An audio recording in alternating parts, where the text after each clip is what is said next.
also. Absolutely. A big crowd lined up as we pulled in well before an hour before kickoff. And, you look at the parking lot, it's full as we look across here, and a big crowd coming in tonight. This just one of 7 games in the conference tonight. Across the Big 8 tonight, Cassville travels to Springfield Catholic in what should be a good contest. East Newton goes to Aurora, and if taking a look at that, I would not be surprised to see East Newton win a game tonight. Probably this is their best chance, at least in conference competition, to win one this year. And they almost got it done last week at Hollister. I read in the paper, I think, that Hollister scored late to pull that one out. So East Newton's probably got a new enthusiasm and a new spirit going, and the Hound Dogs have been down, let's face it, the last year or two.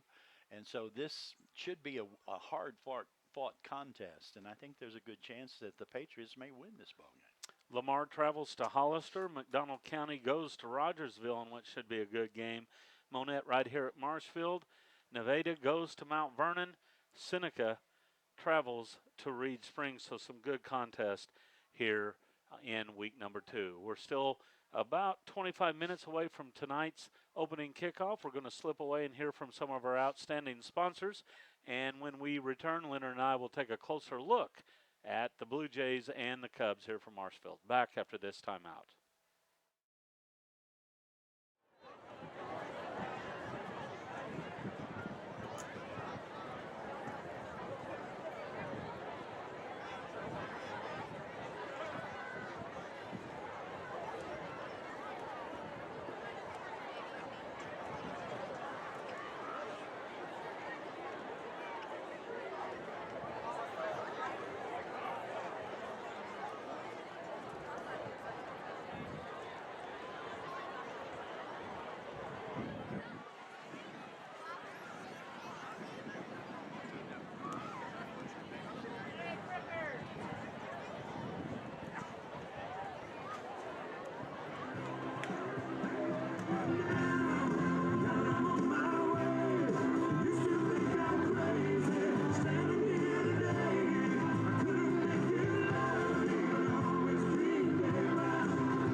This game brought to you in part by Quick Draw Gun in Monett.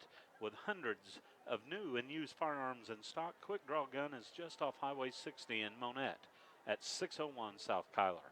Give them a call at 354-8633 or see them online at quickdrawgun.com. The Talon Sports Network covers 3 area high school football teams each and every Friday night. The Cubs right here on 95.9 FM. The Cassville Wildcats can be heard on 97.7 FM. And the Aurora Hound Dogs are on AM 940. Be sure to catch Big 8 Conference football on TSN each and every week of the 2019 season. Leonard, taking a look at the Cubs' performance from a week ago, I think you and I were both very impressed with the running of Brandon Majors. He finished with 26 carries for 100 yards and really some tough yards last week. He did. I was wondering if they had anyone who could step in for William Murphy. Was it William or Matt? Now all of a sudden I it seems think it's Matt. I think it's William. But it was William. William Murphy of last year, and Brandon Majors did that and ran extremely hard, extremely well. He showed, if he got past the initial line of scrimmage, he showed some good speed and a little bit of shiftiness, and he ran with power.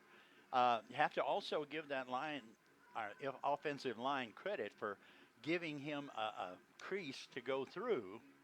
Last year, so often, Murphy found a brick wall when he tried to, go through the middle. But so the line did a good job, and Majors did a great job of running, and I think we'll see a lot more of that this year. One thing you mentioned to me before we went on the air tonight is you really look for Jamie Gwynn to have a breakout game tonight.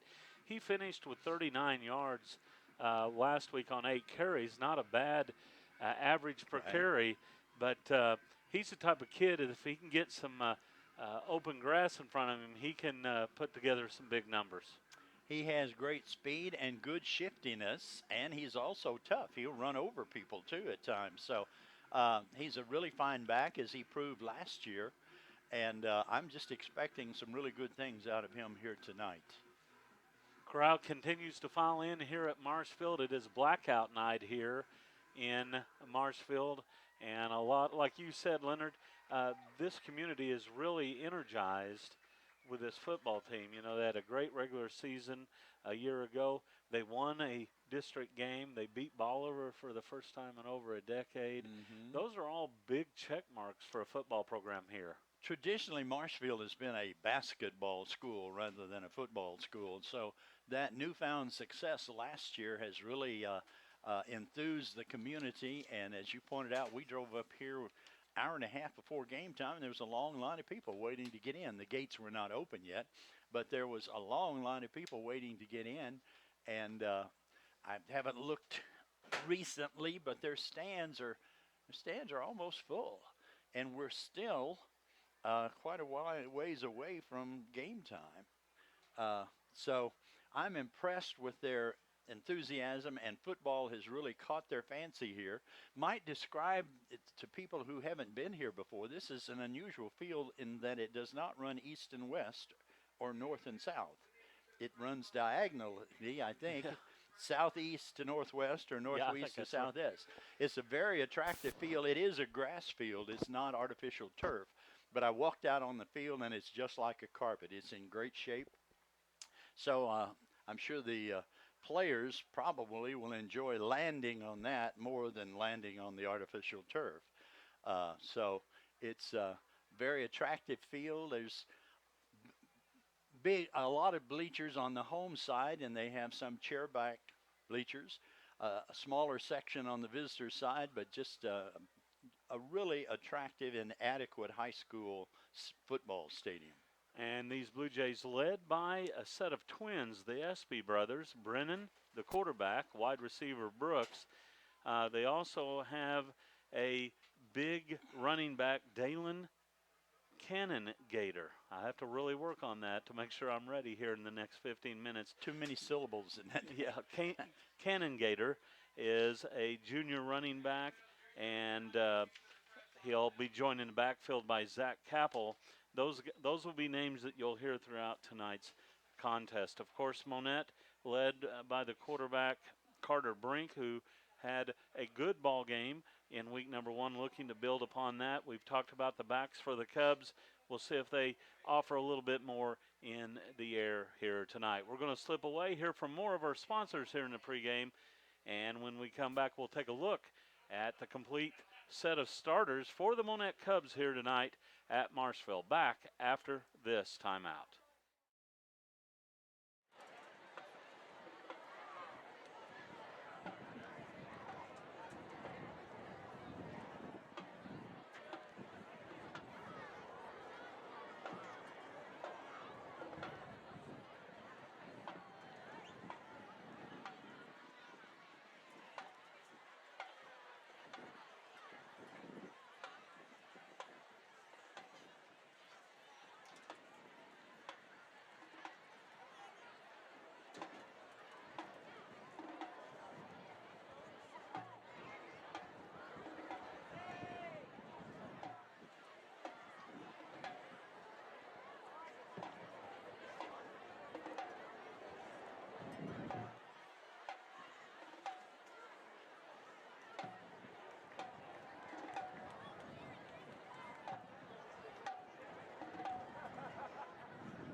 Football fans, at this time we ask that you please rise as we celebrate our freedom with the playing of the national anthem being performed tonight by the Marshfield Bluejay Marching Pride Band.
Big crowd coming in here at Marshfield. In week number 2, the Blue Jays 1-0, the Cubs 0-1.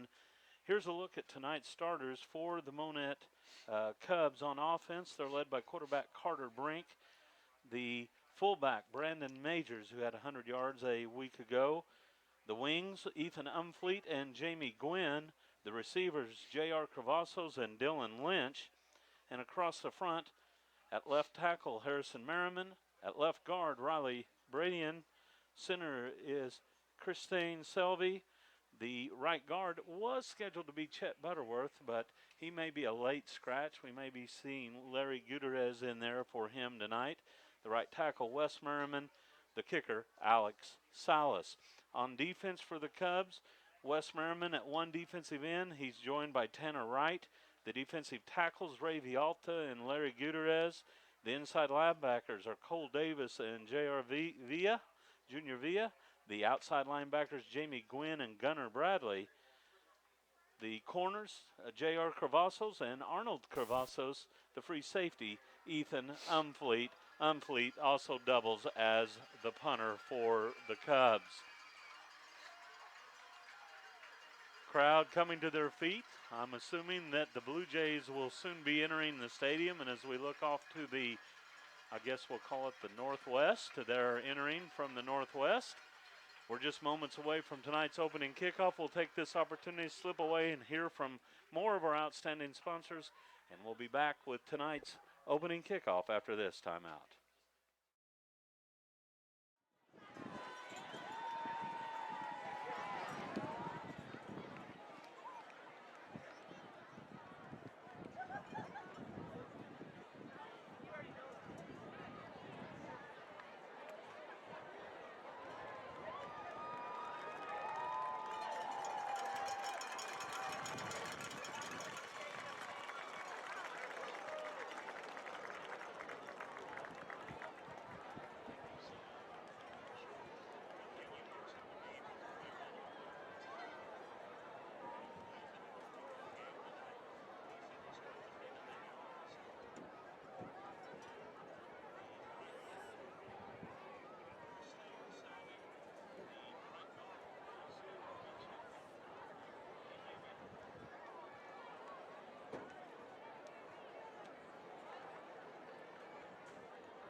The Marshfield Bluejays and the NFL players.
Opening kickoff. That kickoff brought to you by Home Shield Pest Control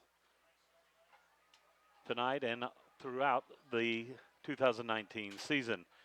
Leonard, a perfect night for football, but a little bit on the warm side. It was very warm today. Last week, very comfortable on Friday night. Tonight, we may battle some of that dehydration and cramping a little bit more. Yes, it's going to be a real test of the endurance of players who have to go both ways. Last week, as you pointed out, it was much more comfortable, and the Cubs do have a lot of players playing both on offense and defense. And last week, for the most part, because it was cooler and pleasant, very little problems with cramping. But tonight, that may be a different situation because it is hot, it is humid, and it's going to be rather uncomfortable out on that field. And we mentioned that it was blackout night tonight. Well, the Marshfield Bluejays are in all black uniforms tonight.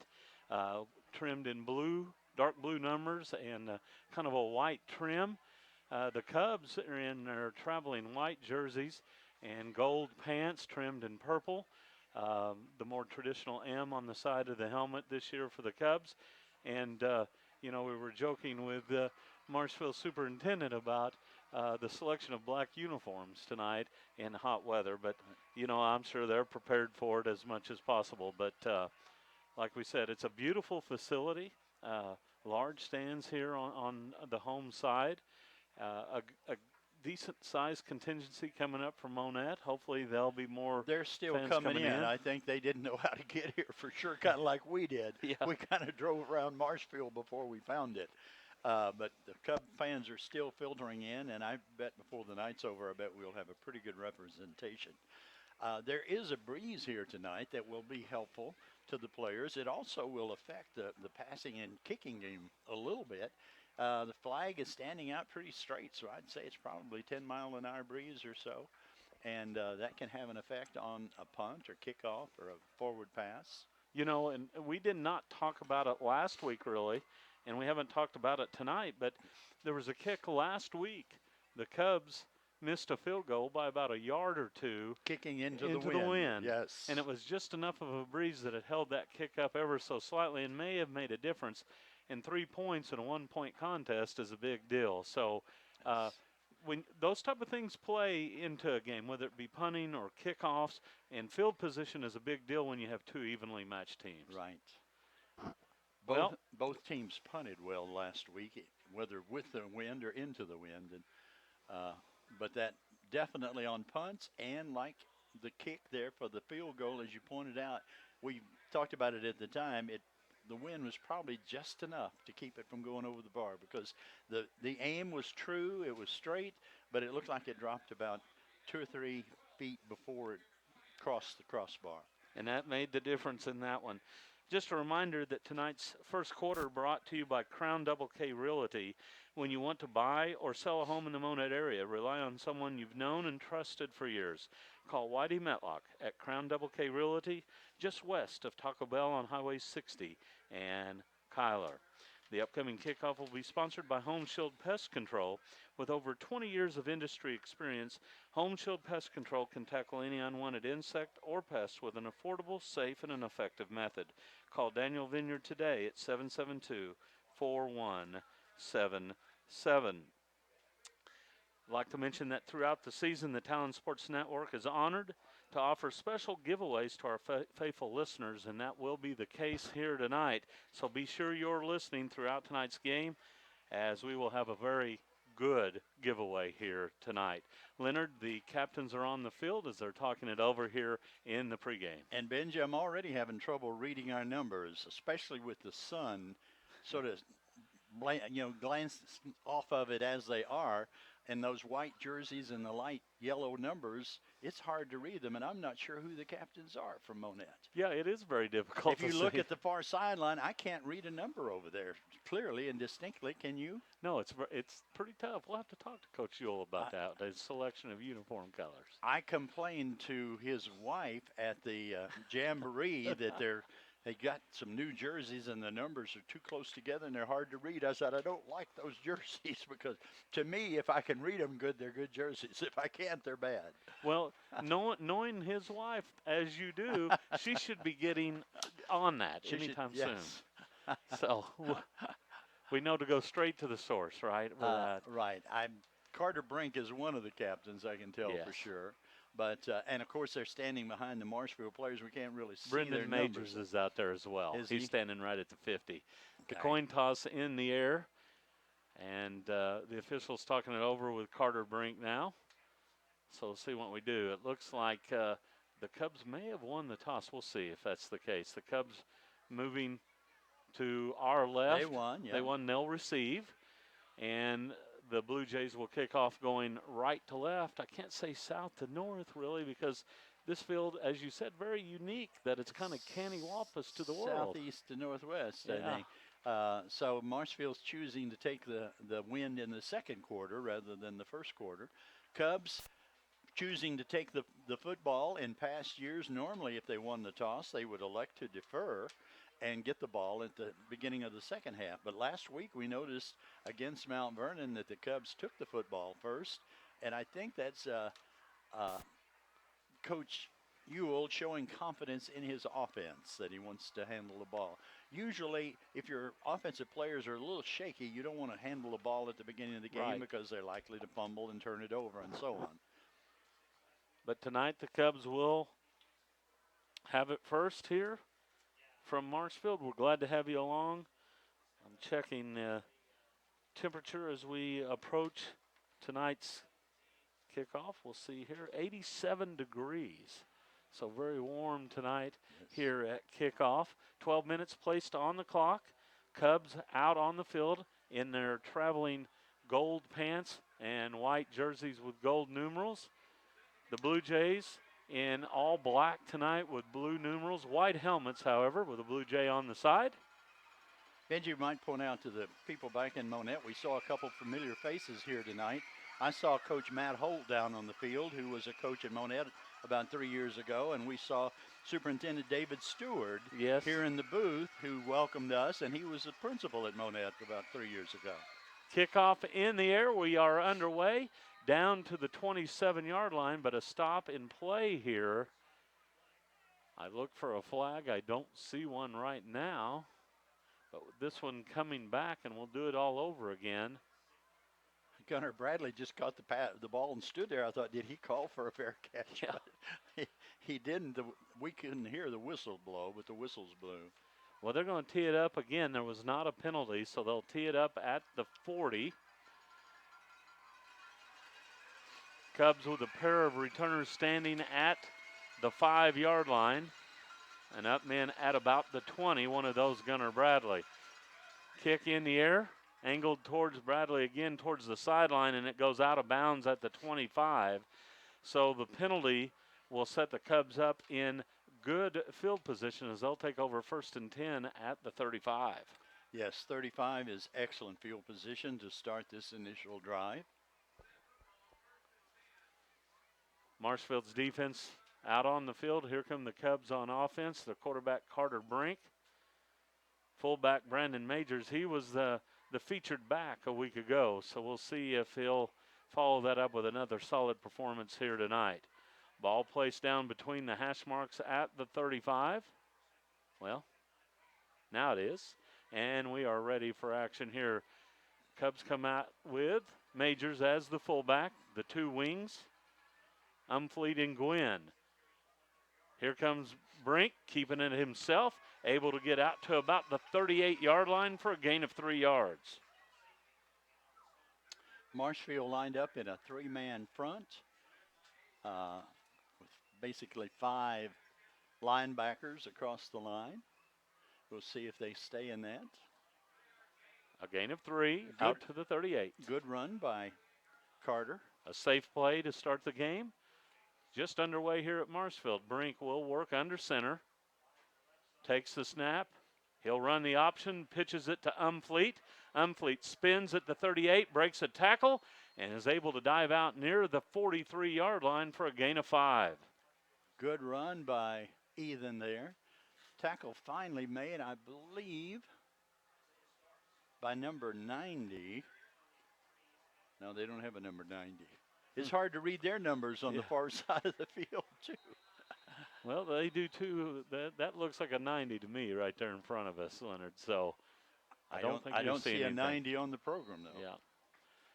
3rd down and 2 for the Cubs from the 43-yard line. 10:58 left here, first quarter action. Brink takes the snap. He'll give to Brandon Majors, who stood up short of the first down. He needed 2. He got just 1, and it's 4th down. This is going to test Coach Ewell's gambling spirit here. It's going to be 4th and 1 for the Cubs, and they're lining up as if they intend to go for it. Wide receiver split left and right. Brink will take the snap and sneak it across the 45, and he'll have a Cub first down. He needed 1. He gained 2. 1st and 10 for the Cubs. The initial first down of the contest. That first down brought to you by Crown Power and Equipment, north of Monett on H Highway, Southwest Missouri's Case IH dealer. Coach Ewell showed a lot of confidence in his offense there to go for it this early in his own end of the field. From the 46, Brink pitches near side. I believe that's Gwynn, and Gwynn somersaults his way across midfield down to the Blue Jay 47-yard line. That'll be a gain of nearly 7 yards. Tripped up by number 7, and again, it looks like number 97 is Thomas McElwain. There is no 90 on the program, so, and that's definitely a 90. It is so. a 90.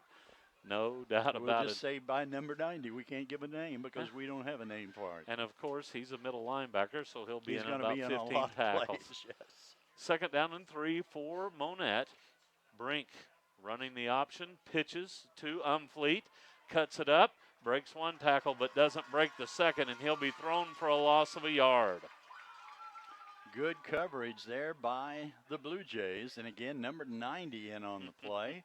And also number 68, who's Bobby Maples for the Blue Jays. Going to bring up 3rd and 4 for the Cubs. Wide receiver Carvasso split wide to the near sideline. Junior Villa wide left. Back to pass, Brink across the middle, and the pass is incomplete, but a flag comes out. It appeared that the defensive back got there just a little bit early. I believe that the receiver was bumped. I believe they will call pass interference, but the ball was in Junior's hands, and he simply dropped it. But he was bumped and pushed from behind. It is going to be pass interference against the Blue Jays, so it's going to result in a 1st and 10 for the Cubs. And that first down brought to you by Crown Power and Equipment north of Monett on H Highway. Monett's Kubota dealer, discover the power of orange. A 15-yard penalty being marked off against the Blue Jays. Their first penalty that accounted for yardage. They kicked the ball out of bounds to start the game. Monett has it now 1st and 10 at the 33, so they're in business again as they continue this initial drive. Brink back to pass, looks left, looks over the middle, has a man wide open. Gwynn to the 10, 5 into the end zone, touchdown Cubs. I thought we might hear from Gwynn a little more tonight. 33 yards to Gwynn, and the Cubs strike first. They're on top 6-0. A well-thrown ball by Carter Brink, and Monett leads it at the 9-minute mark. Leonard, exactly 9 minutes left here in the first quarter, and the Cubs strike first. It's 6-0. Salas on to attempt the PAT out of the hold of Brink. Snap back, ball down. The kick up, it's high enough, it's long enough, and it is good. 9 minutes left, first quarter action. Monett 7, Marshfield nothing. Back after this timeout.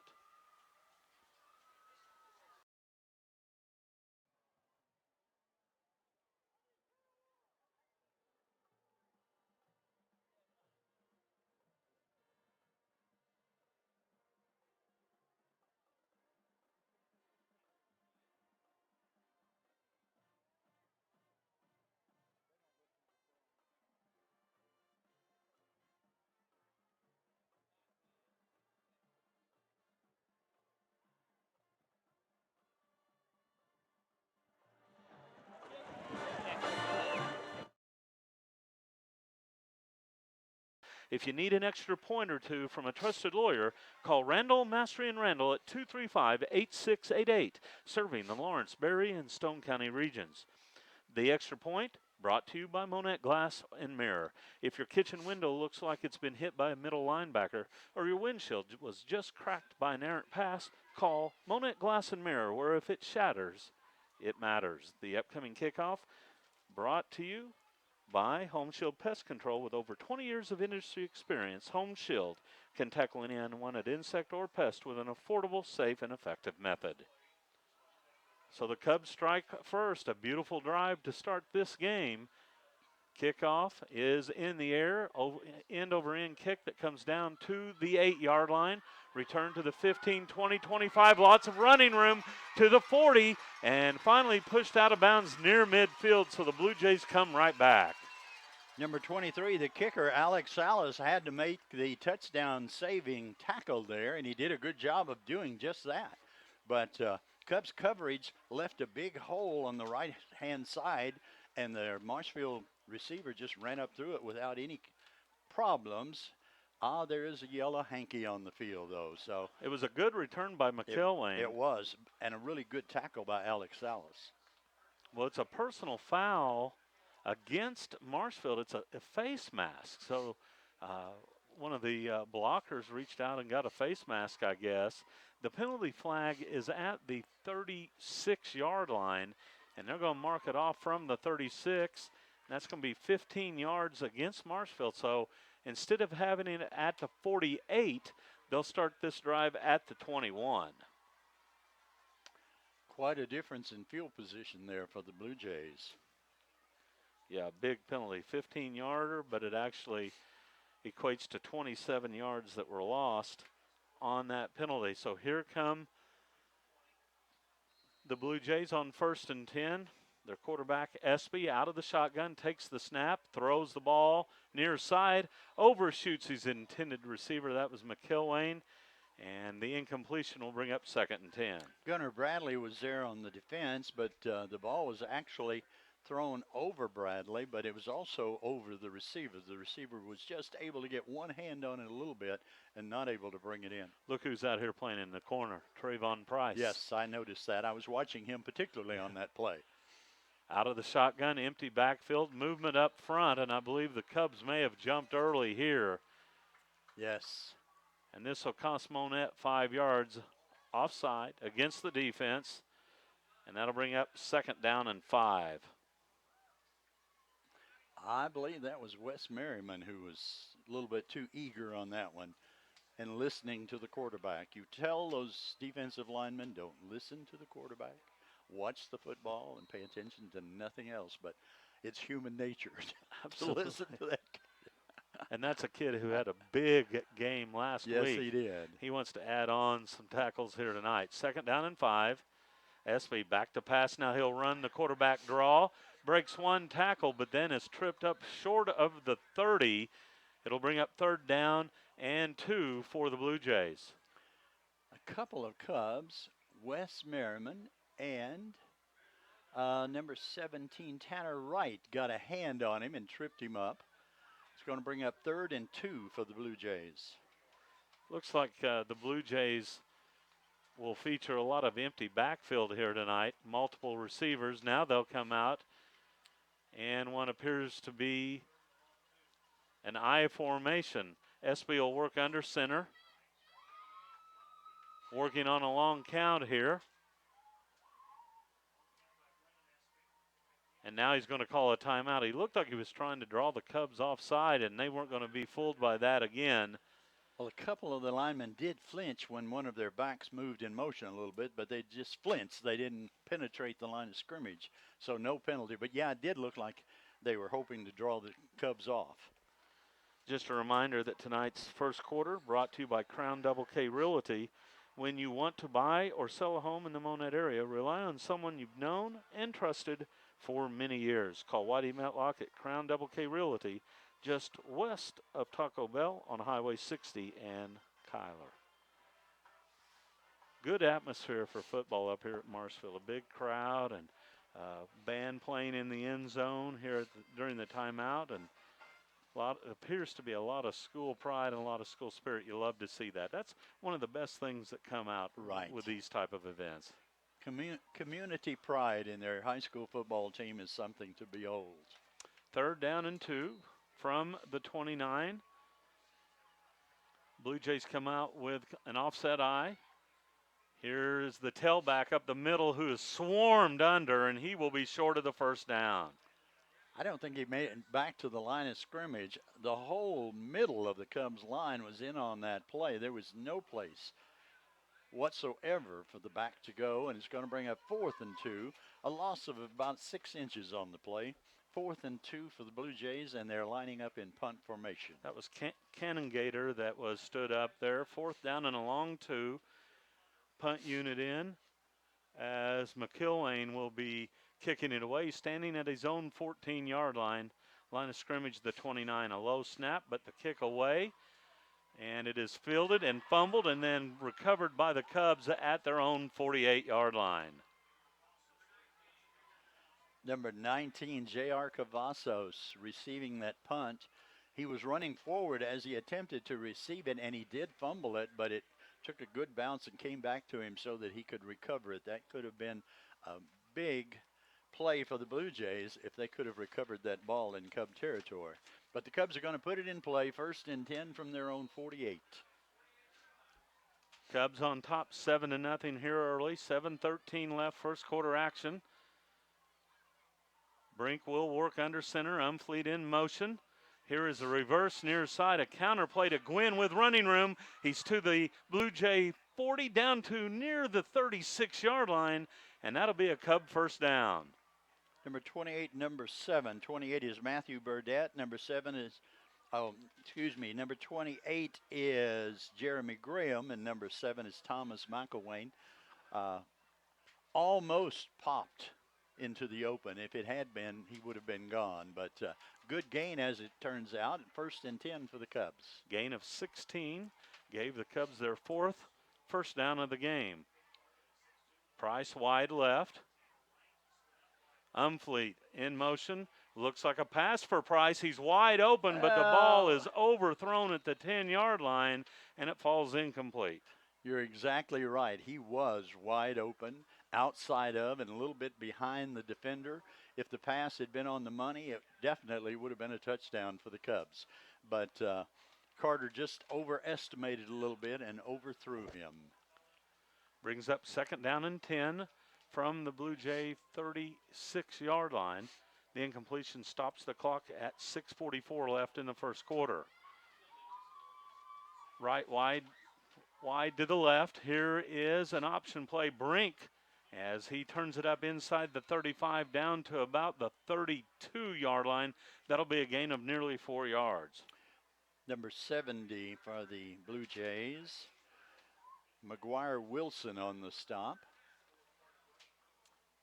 It's going to bring up 3rd and about 6.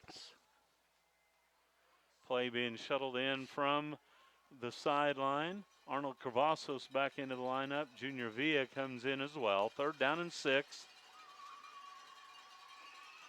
Brink will work under center. He takes the snap. He'll do a counter play to Umfleet. He'll have the first down and more. He may go the distance to the 10-5 touchdown Cubs. Umfleet scores from 32 yards out, and the Cubs lead it 13-0.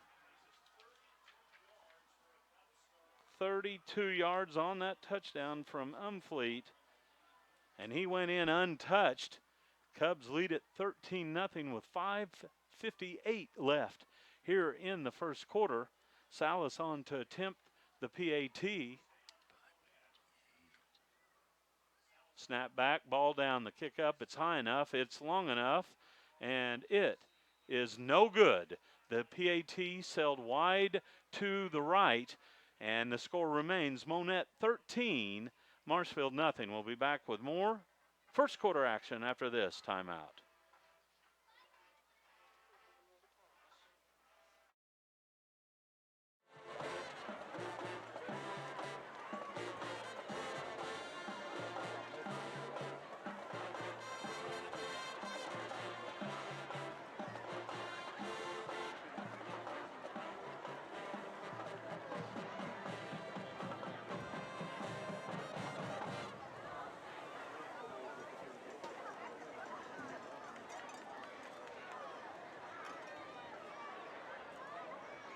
Back at Marshfield, the Cubs lead it 13-0. That touchdown brought to you by the law offices of Randall Mastery and Randall. If you need an extra point or two from a trusted lawyer, be sure to call them at 235-8688, serving the Lawrence, Berry, and Stone County region.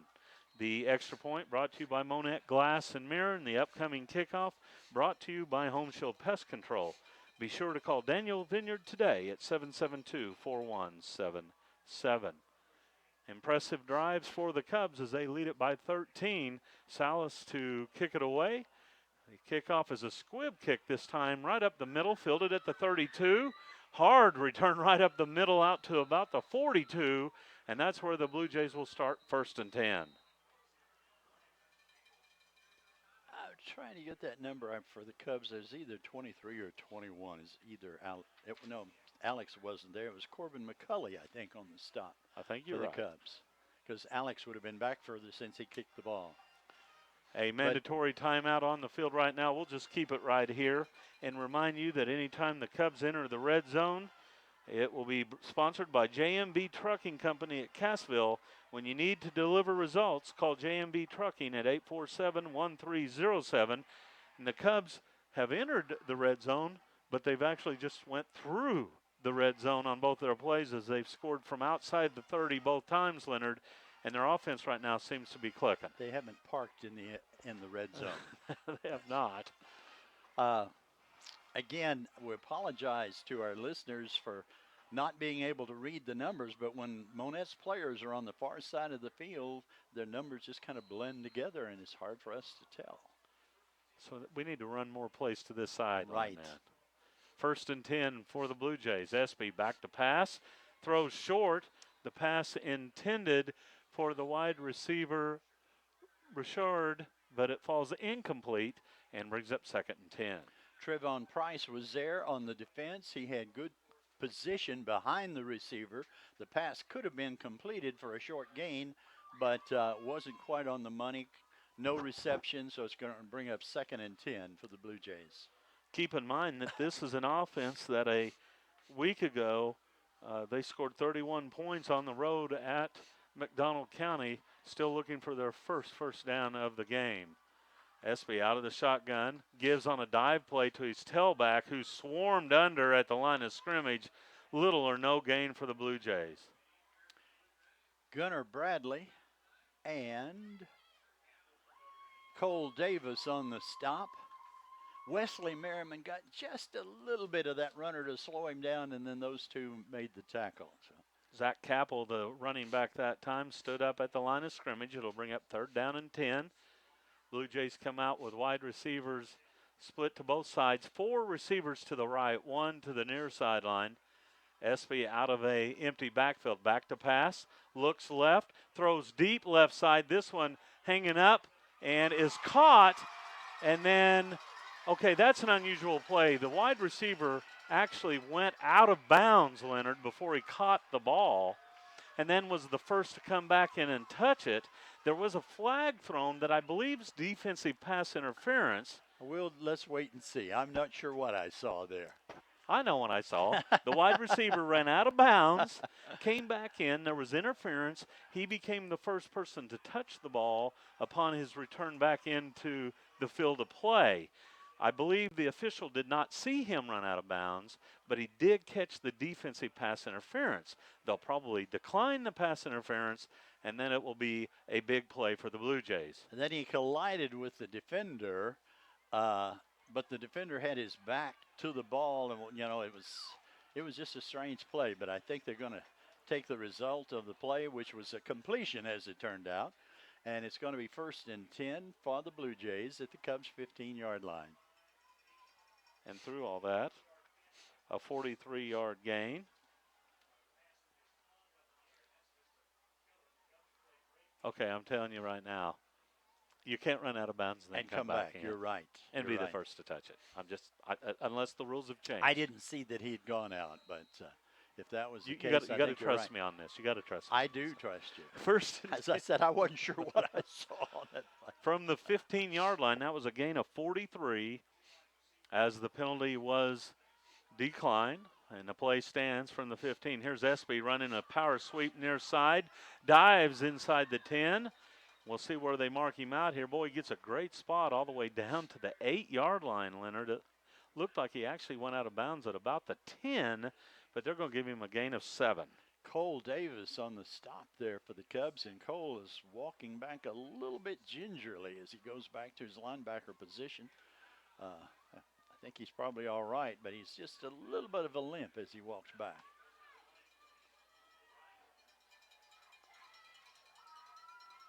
Espy will work out of the shotgun. Lone back beside him is Capel. Back to pass Espy, looking right, throwing over the middle and overshoots his intended receivers. That goes out of the back of the end zone, and that'll bring up third down. His receiver was open, but he was overthrown, as it turned out. But there was a crease there in the Cubs defense you could see, and the ball could have been completed if it had been lower, but it was just too high. Third down and 3 upcoming for the Blue Jays. The clock stopped with 4:55 left. First quarter action. Monett on top 13-0, but the Blue Jays threatening here from the 13-yard line. Split backs on each side of Espy.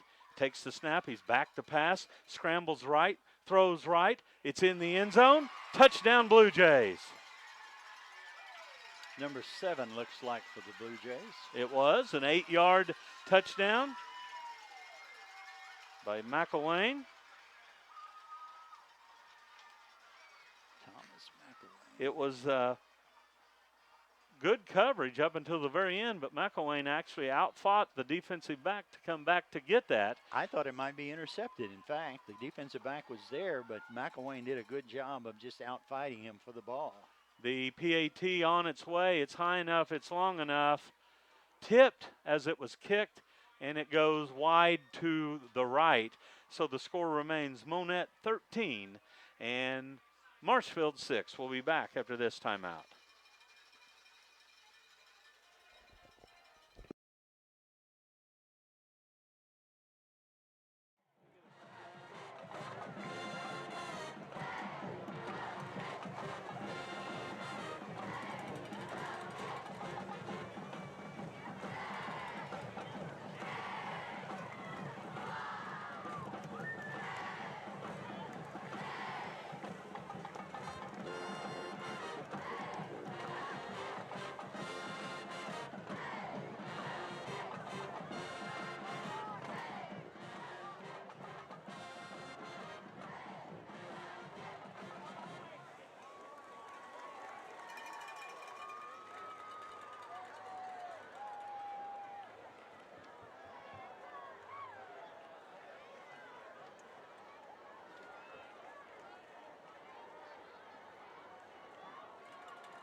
Back at Marshfield in what's turning out to be a very action-packed first quarter.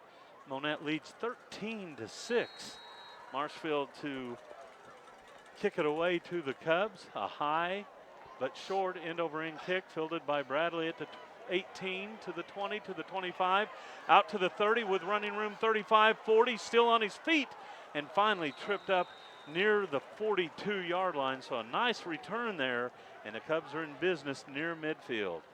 Great run by Bradley on the return. The tackle was by number 60, Nicole Condon for the Blue Jays. So the Cubs have had it twice. They've scored twice. They take over at their own 42 and come out with 2 wings and a fullback. Carter Brink will work under center. He takes the snap. He'll run the option near side, still with the ball, and then slam back after a gain of just a couple. The Cubs will have it 2nd and 8. Number 90 and number 68. 68 is Bobby Maples, and number 90 is the mystery man that we don't have a name for. But they're both about twice as big as Carter Brink, and they slammed, you're right, they slammed him back. They didn't just tackle him. 2nd down and 8 for the Cubs. Monett features wide receiver left and right. Here's a pitch near side. Here's Gwynn with it to midfield, puts his head down and rams his way forward close to a 1st down. Tackled there by number 5, Parker Brushard. But looks like Jamie probably, yes, he does have the 1st and 10 for the Cubs. Gain of 9 yards on the play. Gwynn now with 32 yards on just 3 carries. The Cubs with their 6th 1st down of the contest. And as always, brought to you by Crown Power and Equipment, north of Monett on H Highway. Check out their new website at crown-power.com. 1st and 10 from the Blue Jay 47-yard line. Clock stopped at 3:57 left here in the first quarter. Brink looks over the defense and waits for the ready to play whistle. And here we go. 1st and 10, Monett. Brink takes the snap, back to pass. Going to throw deep left side. Good coverage down there, but a great catch by the wide receiver for the Cubs inside the 20. It looked like the pass was going to be intercepted. The defender had position in front of the receiver, but the ball just carried over his head, and I haven't gotten the number yet. But I think it was Junior Cavazos who made the catch. I think it was Junior, but I couldn't see the number for sure. But and it was a great catch. 30-yard gain and a first down, and the Cubs are in the JMB red zone. Here's a dive play up the middle to Brandon Majors that goes nowhere as he's roughed up a little bit after the play there. No gain on the play. It's going to be 2nd and 10. Big number 69, Tyler Tinder on the stop along with a couple of his friends. And Brandon Majors is wondering where's those holes that were there last week. He has run into a brick wall on 2 different carries tonight. This visit to the red zone brought to you by JMB Trucking Company of Cassville. When you need to deliver results, call JMB Trucking at 847-1307. Brink will work under center. He'll run the option left side, keeps it himself. He's to the 10-5 touchdown. 17-yard touchdown, Carter Brink. Brink did a good job hanging on to the football, sidestepped a would-be tackler, and raced into the end zone untouched. The Cubs 3 for 3 thus far. They lead at 19-6 with the PAT upcoming by Alex Salas. That was a beautiful option run by Brink. He kept acting like he was going to pitch the ball, causing the defender to not come to him, and just went through the hole for the ran through the hole for the touchdown. A beautiful job by Carter Brink on the PAT. It was a low snap that skipped back to him. He was able to get it down. Salas booted a line drive through the uprights, and the Cubs lead it 20-6 in that touchdown. Brought to you by the law offices of Randall, Mastery, and Randall. If you need an extra point or two from a trusted lawyer, be sure to call them at 235-8688, serving the Lawrenceberry and Stone County region. The extra point brought to you by Monett Glass and Mirror. If your kitchen window looks like it's been hit by a middle linebacker, or your windshield was just cracked by an errant pass, call Monett Glass and Mirror, where if it shatters, it matters. The upcoming kickoff brought to you by Home Shield Pest Control. With over 20 years of industry experience, Home Shield can tackle any unwanted insect or pest with an affordable, safe, and effective method. Be sure to call Daniel Vineyard today at 772-4177. Leonard, what a first quarter. What a difference a week makes. Last week, both teams had scored a total of 14 points at halftime. Yeah. And now we've had a total of 26 points scored in the first quarter, and it's not over yet. No, there's still 2:59 left here in the first quarter. Salas has it teed up at the 40. If you like offense, you've tuned into the right game. The kickoff is a squib kick, angled near side, fielded at the 30, return set right up the middle. A broken tackle nets the Blue Jays an additional 5 or 6 yards out to the 45. So really good field position for the Marshfield Blue Jays. Number 7 for the Cubs, I know was in on that tackle. I could read his number. That's Arnold Cavazos. And I'm not sure of the other Cub, but the Cubs' kickoff coverage is just a little bit shaky. It was last year, and tonight it's appearing to be that way again. Blue Jays, who scored just minutes ago to get within a touchdown, now trail by 14. Espy will work out of the shotgun. Takes the snap. He'll give on a dive play right up the middle. And a good hard run and a first down from Cannon Gator as he gets it down to the Cub 43.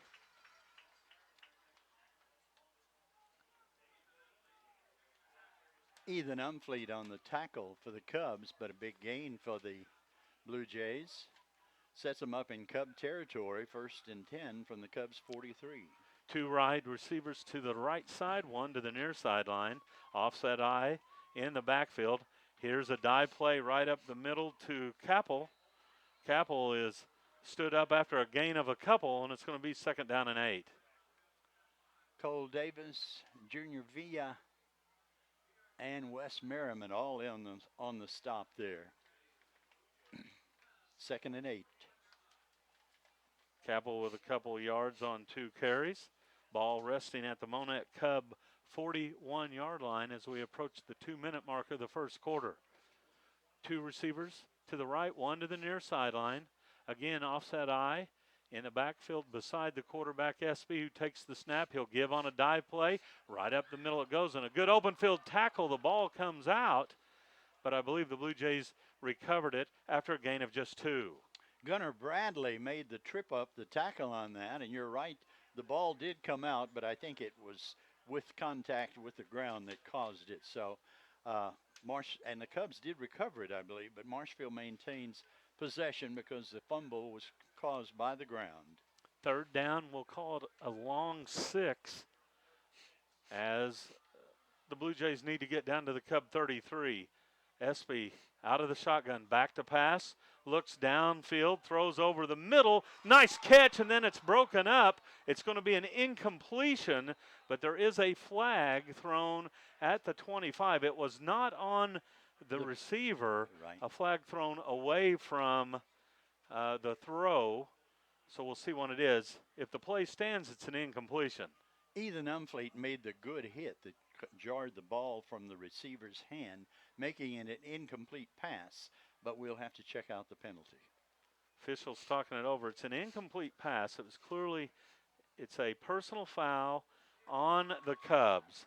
So that's going to negate the good defensive play, and it's going to be a 15-yard penalty. Now that flag was thrown at the 25.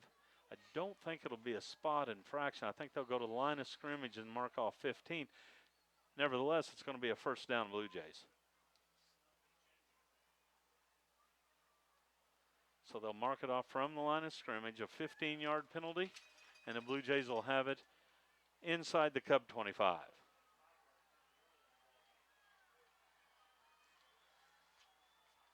Ball placed down at the 24. 1st and 10 Blue Jays. Their drive continues. So a costly penalty here on 3rd down for the Cubs. Very costly. Instead of 4th and 6 at about the 42, Marshfield has it 1st and 10 from the Cubs' 24. Blue Jays send 2 receivers to the right, 1 to the near side. Espy takes the snap. He'll roll to the right. He's going to call his own number to the 25. Hit, breaks a tackle to the 20, and wrapped up at about the 18. So a good individual effort and a gain of about 6 yards. Brilliant run there. He escaped 3 possible tacklers on the part of the Cubs.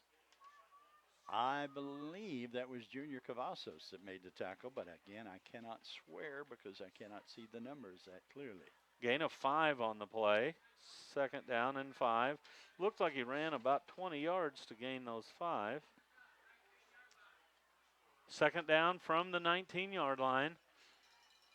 Offset eye beside the quarterback as he sends out 3 receivers in this formation. Espy takes the snap. He'll give on a dive play. To the right side goes Capel. And Capel, short of the 1st down, he picks up a couple.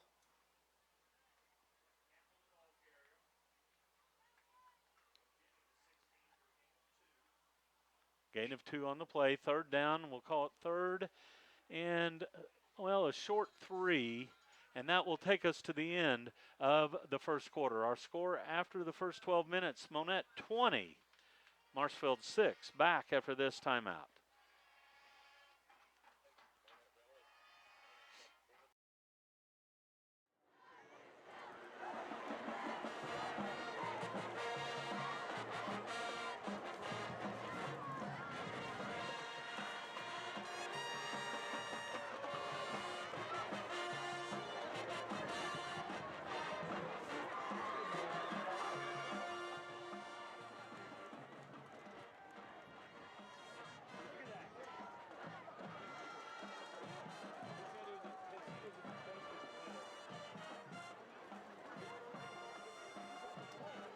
radio, U.S. station identification. You are listening to the Monett Cubs on KKBL 95.9 FM in Monett, Missouri. You can also catch live streaming action of tonight's game along with the live streaming video of tonight's game at monettwebtv.com.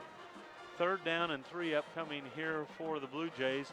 Obviously in 4-down territory here as they have it at the Cubs 17 as we start the second quarter. A lot of action in those first 12 minutes. Cubs scoring 3 touchdowns, the Blue Jays 1, and Marshfield knocking on the door again here at the 16-yard line. A little brief huddle there as the two teams came together. I think the officials wanted to talk it over with them. Might be getting a little chippy down there, and that's good preventive officiating. Right. 3rd down and a short 3. Espy will work out of, well, under center actually, and he'll give on a counter play, and the Cubs were waiting for the back that time. No gain on the play as Cannon Gator was stood up. No gain on 3rd down. Ray Villalta met him just about the time he got the ball and stopped his forward progress immediately. It's going to bring up 4th down now and about 4. Yeah, it's actually a loss of a yard. Cannon Gator, 3 carries, 11 yards thus far tonight. The ball at the Cubs 17 here. A big play for the Cub defense as they try to get the Blue Jays stopped here. Espy will work out of the shotgun. Takes the snap. He'll keep it himself running up the middle, and he is short of the 1st down. The Cubs defense comes up big. First contact was by Gunnar Bradley, and Ray Villalta got there to help him, and they stopped the quarterback in his tracks. Gain of only a yard, and the Cubs will take over 1st and 10 at their own 16-yard line. A big defensive stop. Really, for the a momentum shift again for Monett. We'll see if they can take advantage of it here with their offense back out onto the field. So Cubs defense comes up big. Monett now has it 1st and 10 at their 16. Here's a dive play. The ball comes out, Leonard, on 1st down, and the Blue Jays think they have it. And boy, you talk about a momentum shift right back. The officials are not signaling yet. We'll have to. No, they're saying 2nd down. They're saying 2nd down as Brink got it back. That was a mix-up on the exchange between the quarterback and the fullback. I believe that Carter was going to pull it out, and Brandon maybe held on to it, and they fumbled the ball. One of them managed to recover it for the Cubs, bringing up 2nd and 10. I'm going to give Brink no gain on the play there. 2nd down from the 16. Cubs dodged a bullet there. Brink will take the snap. He'll give on a sweep, a power sweep to Gwynn, and Gwynn is hit behind the line of scrimmage, and down he goes. Blue Jays ready that time as they're all over Jamie. It'll bring up 3rd down and long. Couldn't see the number of the Blue Jay player, but a great defensive play by the defensive end of the Blue Jays, stopping Jamie Gwynn for a 1-yard loss. 3rd down and 11 for the Cubs from their own 15-yard line. Wide receiver splits wide to the near side. One wide right. Back to pass is Brink.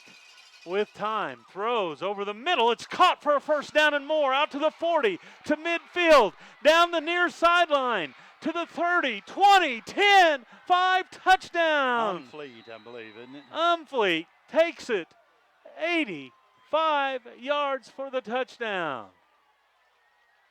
What a beautiful pass by Jamie Gwynn. Led him perfectly in stride, and Umfleet has a little speed, and he turned it on. Yeah, Carter Brink laid it out there beautifully. Umfleet takes it 85 yards for the score.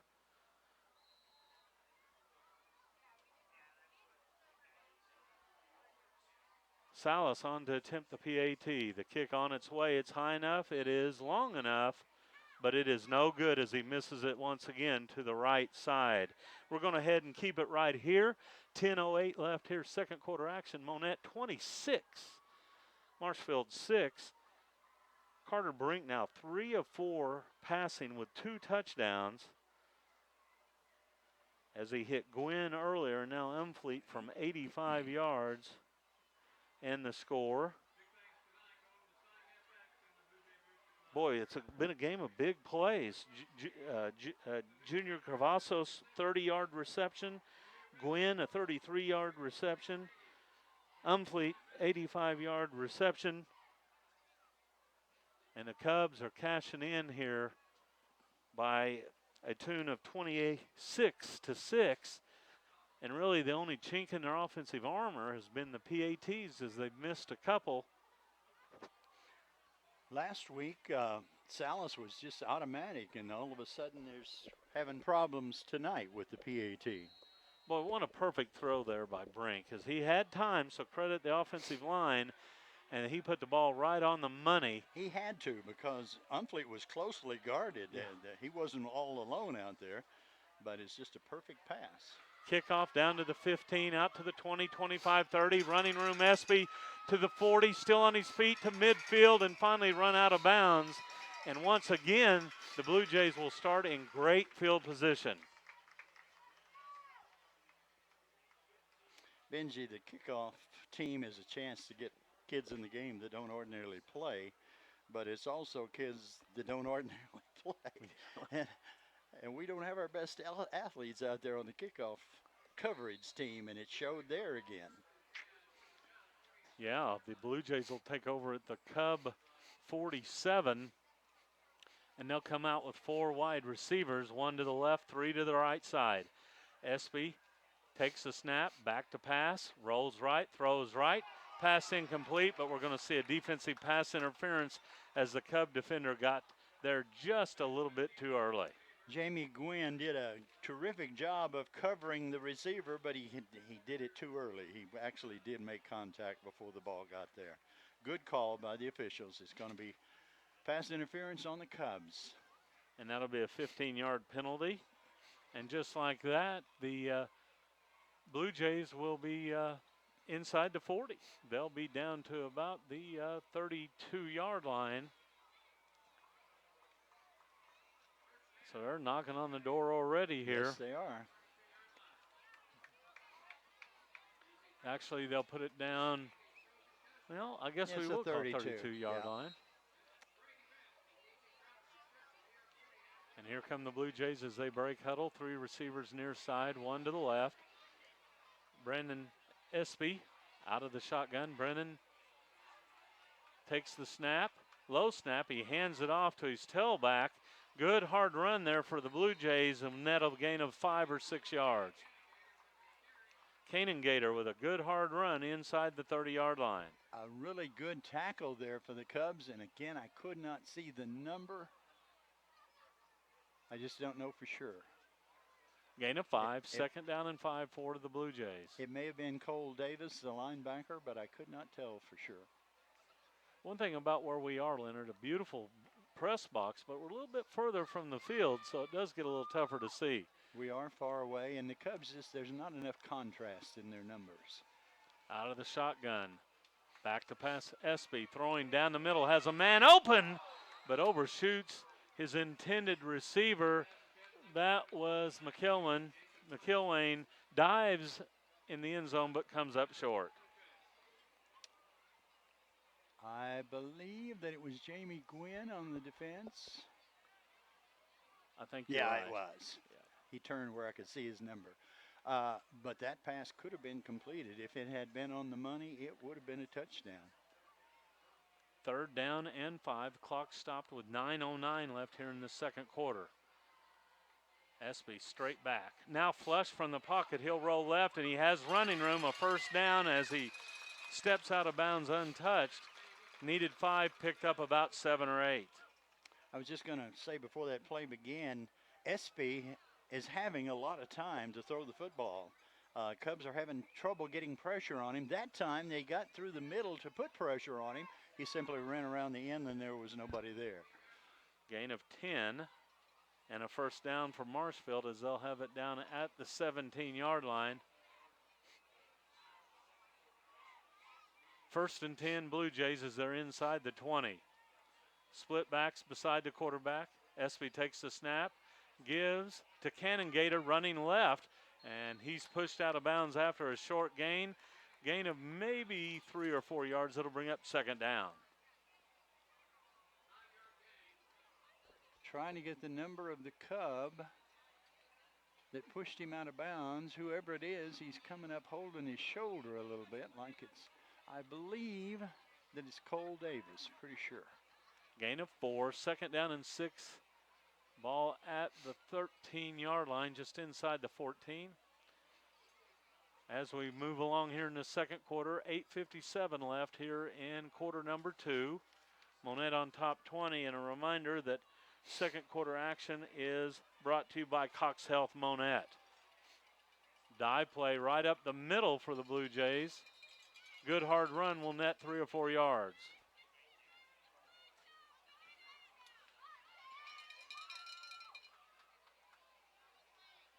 Well, it's just impossible to see some of those numbers.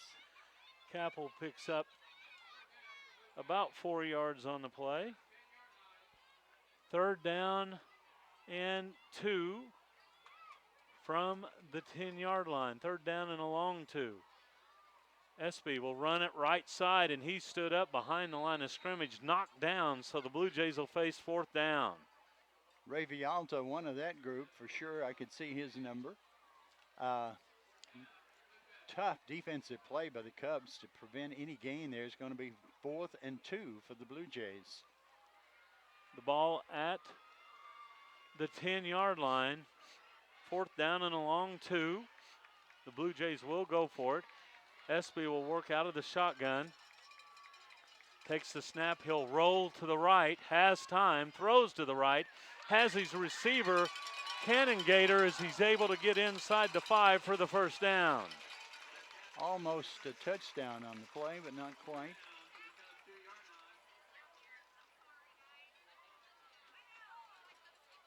Gain of 8 for Cannongator and a first down, the 6th for the Blue Jays. Jamie Gwynn, one of the tacklers on the last play. I couldn't tell the other ones.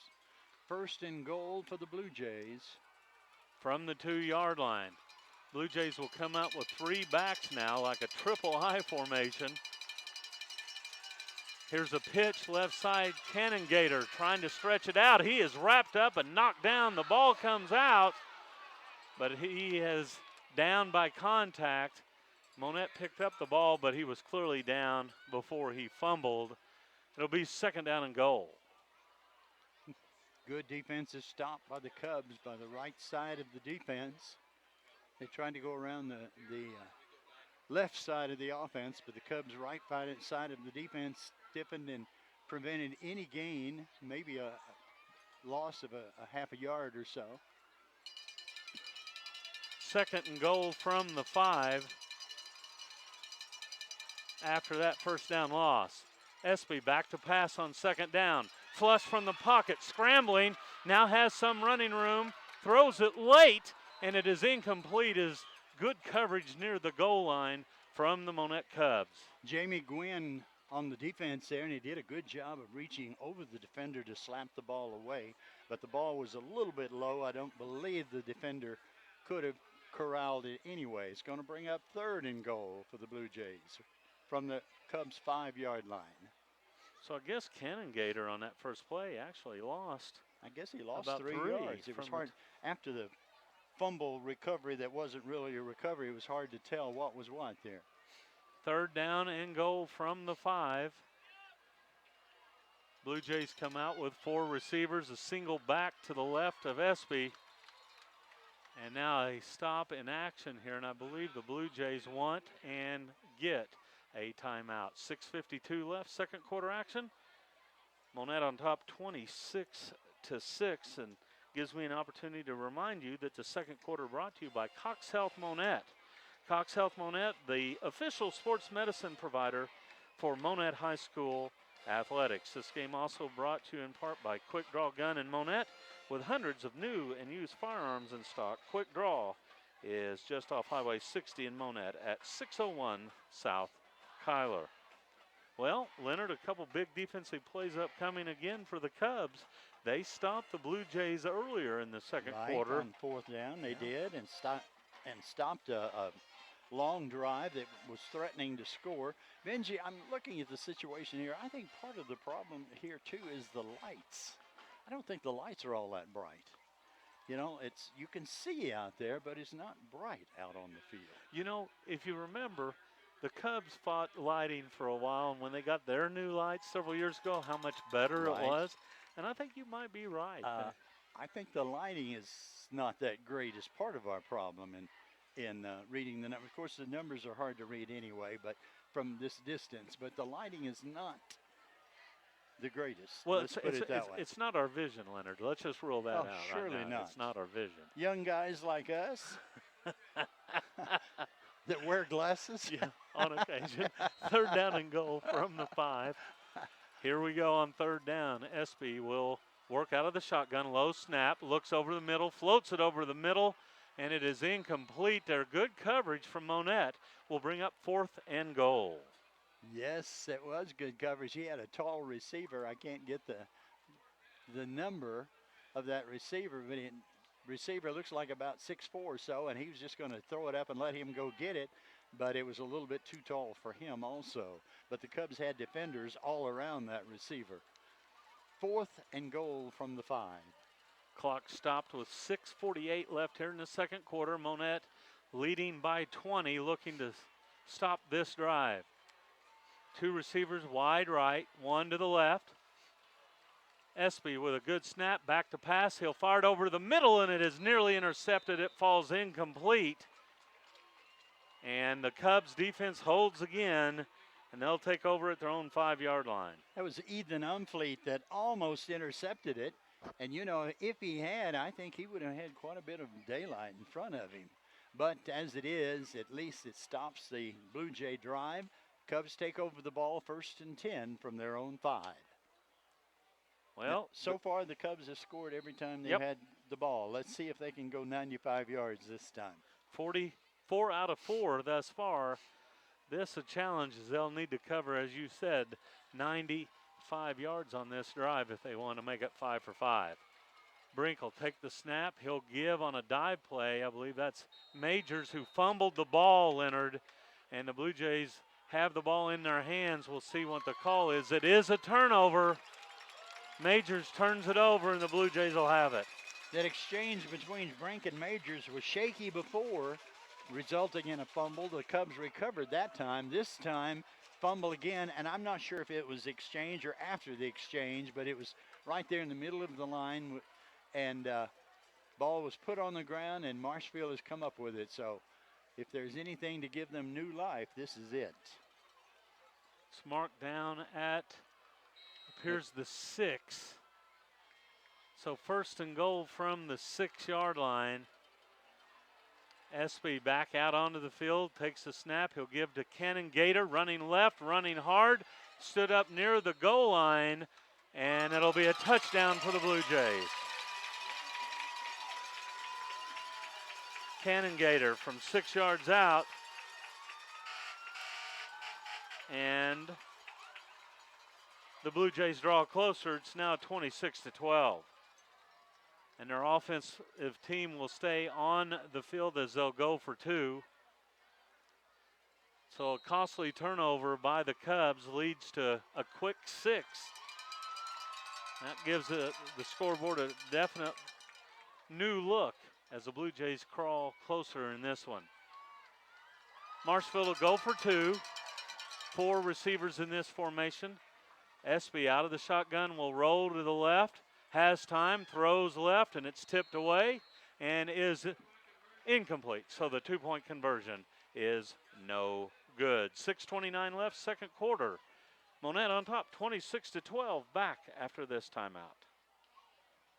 Again, I could not see the Cub that. Oh, okay.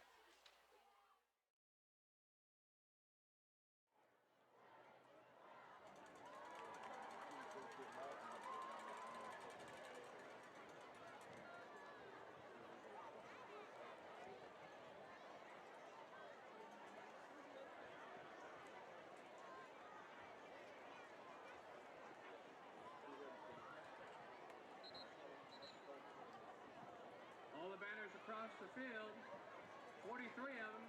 We appreciate all the local businesses for supporting Blue Jay football in 2019 with 43 banners. Thank you. Back at Marshfield, 6:29 left, second quarter. I tell you what, we're hitting the 8 o'clock hour, so we owe you a station identification. You're listening to Monett Cubs on KKBL 95.9 FM in Monett. And we may not get back to Monett until midnight tonight. This one inching forward here. A lot of action here in the first half. Ball teed up at the 40, and the kick away is a very short kick that comes down to the Cub 30. Return set up there to the 35, and now a flag comes out. Did someone call a fair catch and then the Cubs returned it? I didn't see any fair catch. Well, he caught it at the 30-yard line, Leonard, so why they have it spotted at the 28, I'm not sure. I have no idea. Maybe someone, and I'm pretty sure the receiver didn't call for a fair catch. There was no reason for him to. He had quite a bit of space in front of him to return. Well, what are we going to call here? A fair catch? Well, if that's the case, it should be on the 30-yard line because that's where he caught it. But he's not the one that called, I don't think. I think it was a different receiver than the one that caught it. Maybe he was at the 27 that he called for it.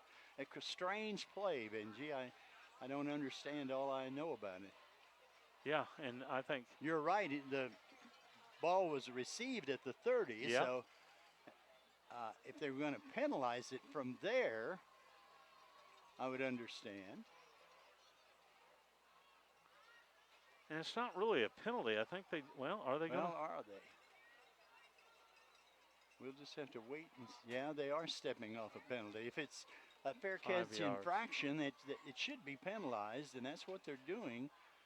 But, we can't see numbers. We couldn't see that fair catch signal either. Yeah. Obviously, the official did. Well, it's a 5-yard penalty marked off from the 28, while the fair catch was called at the 30. It's a 5-yard penalty back to the 23. So here we go for the Cubs. Brink will work under center. He takes the snap. He'll give to Majors. Wide open up the middle. He goes across the 40. Good hard run. Majors with a Cub first down. Finally, Majors got a little bit of daylight. He was dragged down by number 21. That's Cole Hartman. But some room for Majors to run, and run he did that time. You know what I like about that, Leonard? The Cubs came right back to him after the turnover. Right. Showing confidence in him. 1st and 10 Cubs after a 20-yard gallop from Majors. Here's Brink back to pass, throwing over the middle. First down and more. I believe that's Umfleet as he's able to get it down to the Marshfield 40. Right, that was Ethan Umfleet, and the tackle was made by number 90, the mystery man again. I hadn't said his number for a while. No, you haven't. He must be tired. Umfleet now with 102 yards on 2 catches and a couple of first downs as well and a touchdown. 1st and 10 from the 40.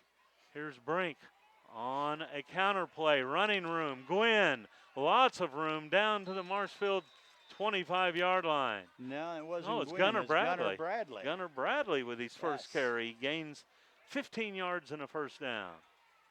That little counter sweep play the Cubs have run, they fake sweep one way and run the counter the other way, has worked well every time tonight. Well, the Cubs in business now at the 25 as they approach the J&B Trucking red zone.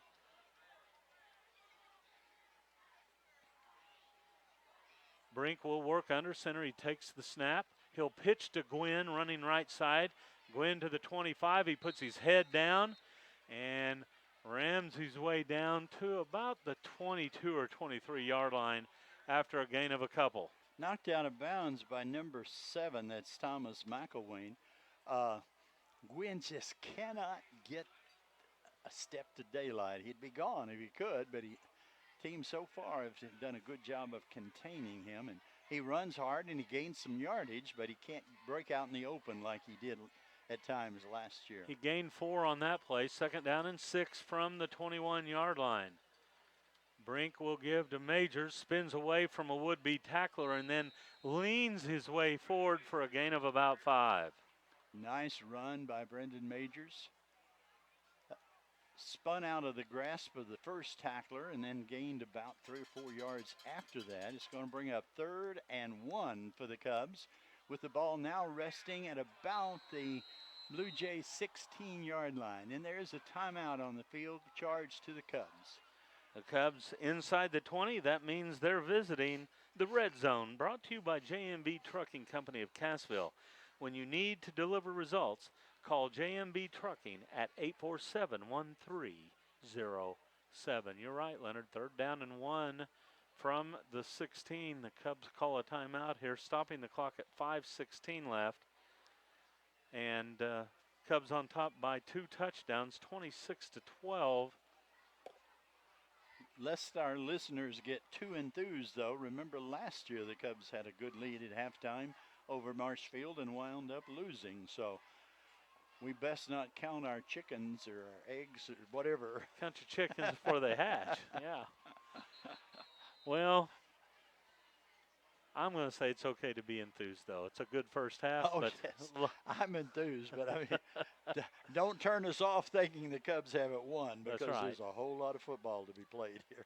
Yeah, I believe 23-10 a year ago at halftime. 3rd down and 1 for the Cubs after the timeout. Carter Brink will work under center. He takes the snap, drops the ball, dives on top of it, and that really a wasted play after a timeout and nearly disaster. No gain on the play, and it's 4th down. They're moving it back a little bit, so we'll call it 4th and 2 now. And a big play here for the Blue Jay defense. Crowd trying to make some noise here. The cowbell's out in force here in front of us by about, 15 feet. 4th down and 2 for the Cubs from the 17-yard line.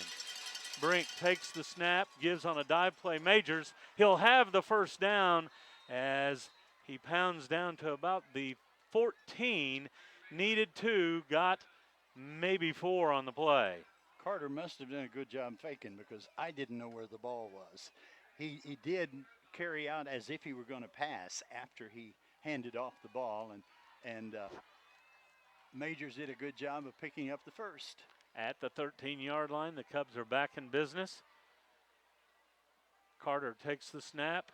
He'll run the option inside the 10 and able to fall forward to about the 8. So a nice pickup of about 5 yards. Number 34 for the Blue Jays.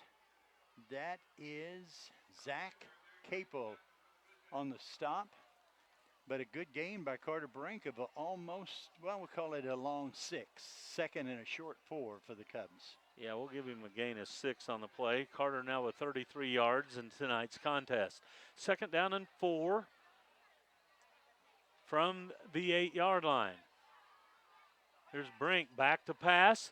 No one open. He's going to scramble. Running to the right is knocked down, finally knocked down, short of the 1st down. He might have picked up a yard on the play. It's going to be 3rd down for the Cubs. And Carter was intending to pass and looked and saw his receiver covered and tried to roll back to the right, and basically no gain on the play. We're going to call it 3rd and 4. Yeah, he might have lost a half yard. No, but, he might have gained a half yard. He's right. between the 7 and the 8 right now.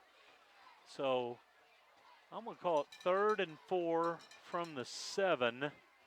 Cubs need to get down to the 3-yard line. Play clock inside 5 seconds. They're able to get it off. Here's a pitch near side. That's Umfleet, who's hit behind the line of scrimmage, and he'll go down near the 6. He spun out and picked up a yard on the play. Spun away from the first tackle by Trey Summers, but didn't gain the first, so it looks like the Cubs are going to set up for a field goal attempt. Yeah, it appears that the field goal attempt is upcoming. And remember, field goals brought to you by Monett Glass and Mirror, where if it shatters, it matters. The tee being placed down at the 13, so it's going to be a 23-yard kick by Salas. Snap back, ball down, the kick up. It's high enough, it's long enough, and it is good. Beautiful kick. A 23-yard field goal by Alex Salas, and Monett leads it 29-12 with 2 minutes left here before intermission. And a reminder that this second quarter has been brought to you by Cox Health Monett, the official sports medicine provider for Monett High School athletics. 2 minutes left here before intermission. Cubs lead at 29-12. And Alex Salas with a true kick there from 23 yards out. He split the uprights, had plenty of height, plenty of distance. And once again, a good job by Carter Brink. It was a high snap, but Carter was able to bring it down in time. Salas did the rest. Monett leads it by 17. That was a big play. That field goal's important. And it was a beautiful kick. He had, enough distance for 20-yard longer field goal and looked like split the upright. So, and it was not square in front. It was almost from the left hash. So just a great job all the way around on the Cubs. They didn't get it in the end zone on that 95-yard drive, but they did get to. They fumbled that one away on that one, didn't they? That's right.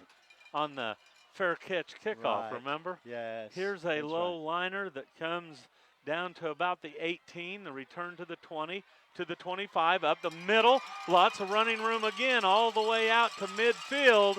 And a great return there by, well, we'll see right here. That was Brooks Espy with a great return, showing a lot of speed and a lot of toughness. He gets it into Cub territory. Once again, Alex Salas on the tackle. You know your kickoff coverage team is not doing well when your kicker has to make the tackle all the time. Correct. That is absolutely true. So that is something that I'm sure the coaches will address at halftime. 1 minute, 50 seconds left. Blue Jays have it at the Cub 48-yard line. Brennan Espy will work out of the shotgun. He takes the snap. Here's a jet sweep running to the left side. Cubs there to corral the runner as Thomas McIlwain picks up maybe a couple. Gunnar Bradley on the stop that time. Cubs did a good job of preventing the runner to getting to the outside. He had to turn it up inside. And Bradley and another Cub, whose number I didn't get, made the tackle there after a 2-yard gain. 2nd down and 8 from the Cub 46. Clock rolls with 1:15 left here in the first half. Out of the shotgun, Espy back to pass. Flush from the pocket, rolling right. Still with it, pump fakes, hit, down he goes. Big loss on the play all the way back near the 40-yard line. Finally, Wesley Merriman has made his presence felt in a forceful way here tonight. There's a flag on the play. We'll wait and see what the call is here. Boy, you'd hate to see it go against the Cubs because that would be a loss all the way back to the Blue Jay 40.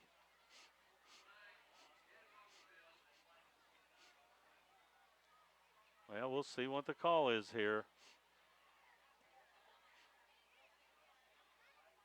Holding against the offense. I'm sure the Cubs will decline that because it will be a loss of 14 yards on the sack.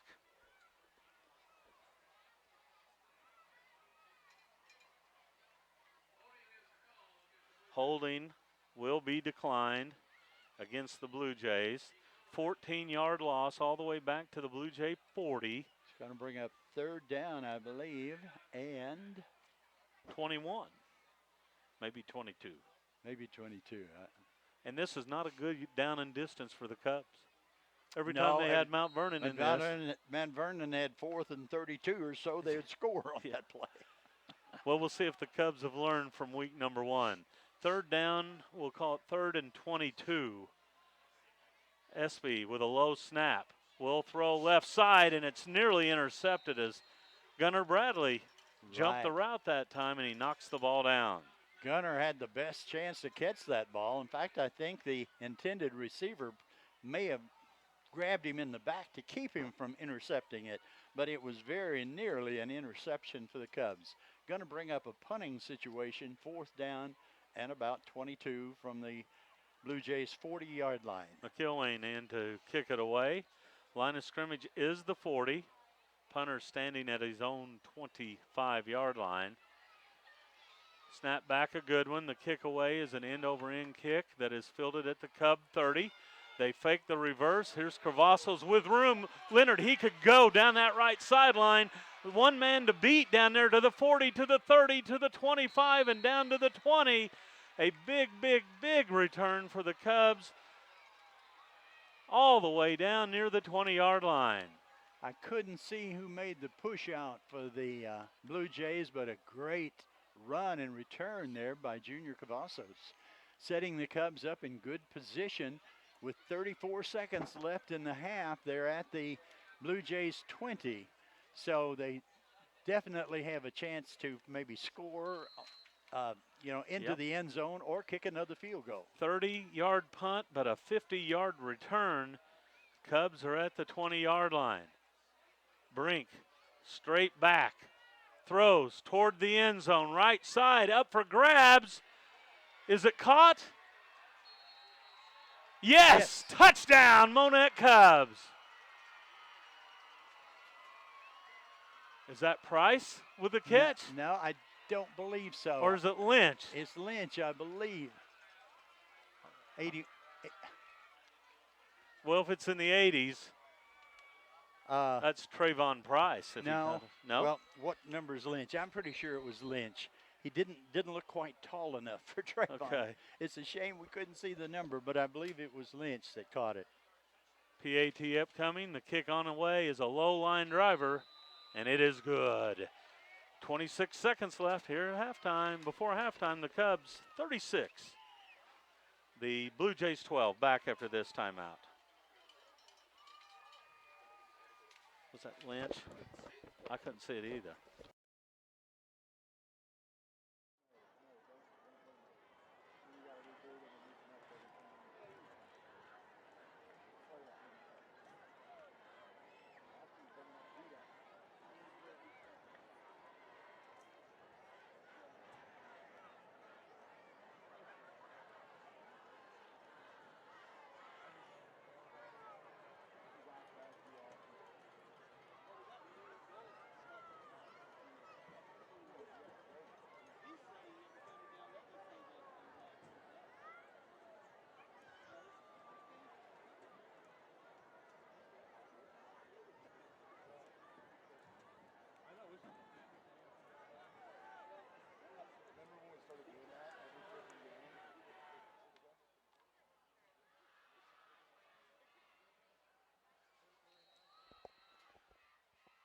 Back at Marshfield, Cubs lead it 36-12 after a 20-yard touchdown strike from Carter Brink. Under 30 seconds left here before intermission. The kickoff away. This one a booming kick that's fielded at the 10-yard line. Return set up to the 15, to the 20. Here comes a flag out. This one's going to come back. Flags all over the field, and the return all the way down to the Cub 35. There's two flags at the 40. There's a flag at the 18. Somewhere someone did something wrong. The home fans wanting a late hit out of bounds, but that was a tackle clearly inbounds. No, it was not, Leonard. It was not. He was still running inbounds when he got hit. He probably couldn't avoid it, but when he made contact, the guy was out of bounds. But I don't know if they flagged that or not. Leonard, as we have a conversation, it might be best if you have a mic in front of you. Well, for that conversation might have been best for me not having. Well, we're going to have flags against the Blue Jays. There's a couple of holds. They'll mark this one back off from the 18-yard line, I believe. There's a flag at the Blue Jay 18. There were two flags at the Blue Jay 40. There was not a flag at the end of the return. Right. Once again, the Cubs' kickoff coverage is just as porous as a screen. Well, maybe it's hard to tackle when you're being held. There were 3 That's flags true. on the play. That's a good point. Yeah. Good point. So, like I said, the flag that's going to be enforced is the one setting at the 18. So that's going to be half the distance to the goal penalty, I'm sure, as they'll mark it back to the 9. We'll see if I get that right here. Because the infraction was from the 18. There were 2 penalties that were declined. And then a helmet-to-helmet hit. That's a 9-yard penalty on the Blue Jays. We'll set them up at the 9. And the clock reads 14.8 seconds. So we'll see if the Blue Jays just want to get to halftime here and regroup as they trail it 36-12. Blue Jays come out with 2 receivers near side, 1 wide to the left. Split backs beside Espy. He'll take the snap. He looks to throw. And short hops his intended receiver, and it's incomplete. Yes, the pass would have been completed for a little gain, but it hopped, hit the ground before it got to the receivers, so it's going to bring up 2nd and 10. And 11.2 seconds left here before halftime. Cubs are in a prevent defense with 3 players about 15 to 20 yards deep, trying to prevent any kind of long gain. Espy back to pass, now scrambles to the left, reverses ground to the right. He looks to run. This may be the last play of the half. He flips one out to McIlwain with running room to the 40. Still on his feet to midfield, breaks a tackle and is finally wrapped up at the Cub 48. Some excitement there before the end of the half. Ethan Umfleet finally got him down when it looked like he might escape for a touchdown, but the time has run out, and the first half is over with 48 points scored by the 2 teams. Well, Monett leading 36-12 at halftime. A gain of 44 yards there on the final play. The quarterback ran about 64 yards before he threw it. Excitement before halftime, but the play finally wrapped up near midfield, and mercifully, we arrive at halftime. Our score after 2, Monett 36 and Marshfield 12. We'll be back with a very busy scoring summary as Leonard sits down to rest up for this one. We'll be back with the halftime show after this timeout.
field for their halftime performance is the Marshfield High School Bluejay Marching Band.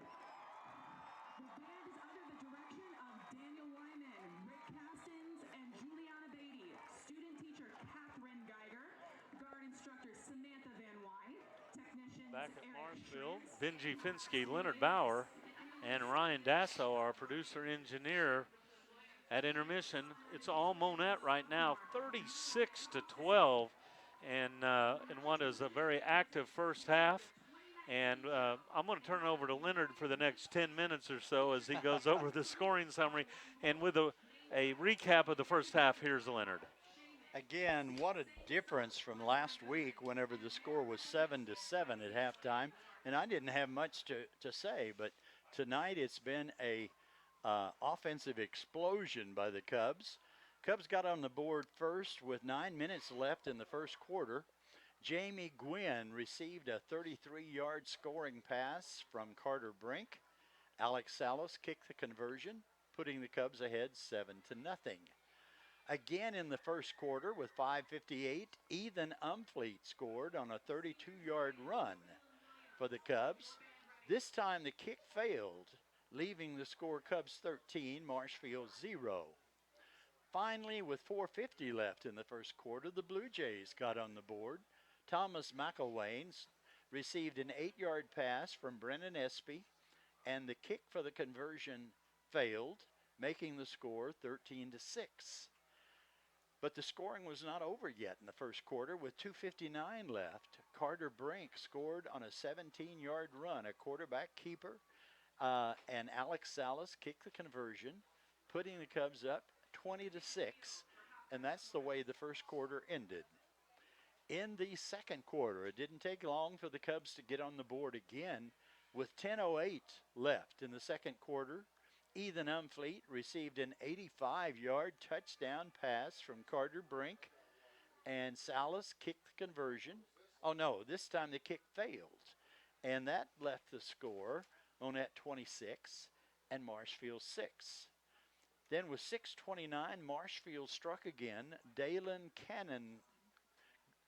Cannon-Gator scored on a 6-yard run, and this time Marshfield went for 2, and a pass attempt failed, leaving the score Monett 26, Marshfield 12. Monett mounted another drive, and it stalled inside the Blue Jays 20, and so Alex Salas came on the field to attempt a field goal, and it was successful. He kicked a 23-yard field goal, and that 3 points put the Cubs up 29-12. And it wasn't over yet. The Cubs got the ball back, returned a punt, a handoff, a reverse on a punt, set him up for Junior Cavazos to run down the right sideline. He returned it about 60 yards to the Marshfield 20-yard line. And with 26 seconds left in the half, Dylan Lynch went up over a Marshfield receiver and received a 20-yard touchdown pass from Carter Brink. This time, Alex Salas kicked the conversion, putting the Cubs up 36-12. And even then, the excitement wasn't over. With only 26 seconds left, the Cubs kicked off. Had a long return to the kickoff, but a penalty nullified that and set the Blue Jays back on their own 9-yard line. And on the final play of the half, after scrambling, their quarterback found a receiver, and he went down the field for about 40 yards, but was finally tackled by Ethan Umfleet, and the half ended. So lots of action in this first half.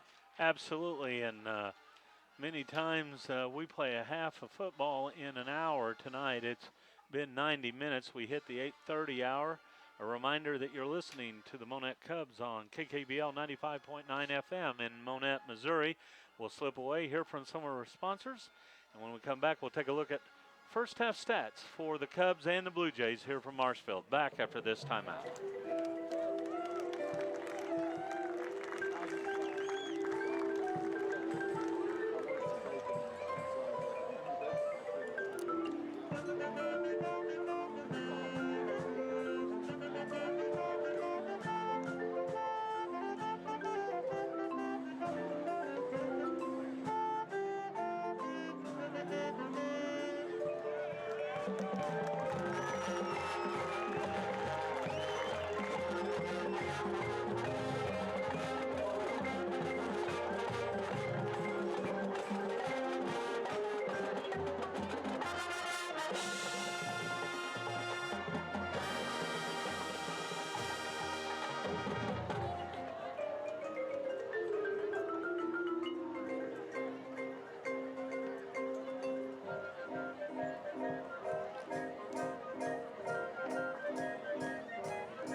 Back to Marshfield. Just a reminder that the second quarter was brought to you by Cox Health Monett. Cox Health Monett, the official sports medicine provider for Monett High School athletics.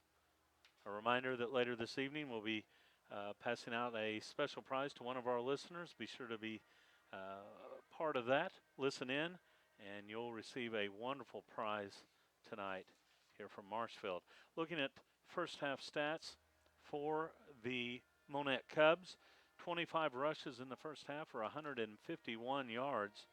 5 of 6 passing for 185 more, so the Cubs unofficially with 336 yards of offense. That includes 13 first downs, no interceptions, a fumble that was lost, and 4 penalties for 40 yards. For the Marshfield Bluejays, 20 rushes for 47 yards in the first half, 4 of 13 passing for 103, and that's a little misleading because 44 of those coming on the final play of the half. 150 yards of total offense for Marshfield. That includes 7 first downs, no turnovers, 3 penalties for 39 yards, and 2 punts for a 29-yard average. Individually, for the Monett Cubs, on the ground they're led by Ethan Umfleet, 37 yards on 4 carries and a touchdown. Jamie Gwynn with 35 yards on 5 carries. Carter Brink, 34 yards on 9 carries. He has also scored a touchdown. Brandon Majors, 6 carries for 30 yards.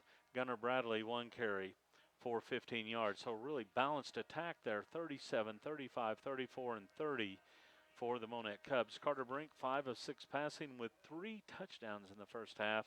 He hit Junior Cavazos, J.R. Cavazos with 30 early in the game. Gwynn had a 33-yard touchdown reception. Umfleet, 2 catches for 102 yards and a score. And Lynch with 1 catch and 20 yards. For the Blue Jays, they're led on the ground by Dalen Cannongator, 23 yards and a touchdown. The quarterback, Espy, 7 carries for 12 yards. Espy, 4 of 13 passing with a touchdown, as he has hit Brooks, his twin brother, once for 43 yards. McIlwain, 2 catches for 52 yards and a score. And out of the backfield, Cannongator, 1 catch for 8 yards. So in the first half, the Cubs outgain the Blue Jays 336 to 150. They lead at 36-12 here at intermission. We're going to slip away here from more of our great sponsors. We'll be back with more of the halftime show after this timeout.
Benji Finsky, Leonard Bauer, back with you from Marshfield. Our producer engineer tonight, Ryan Dasso. He's turning all the dials and flipping all the switches tonight to help us bring you this game. And much thanks to Ryan for all that he does for us.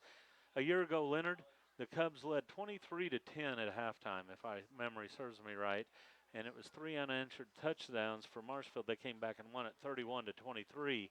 Tonight has a different feel, I believe. The Cubs thoroughly dominated the first half.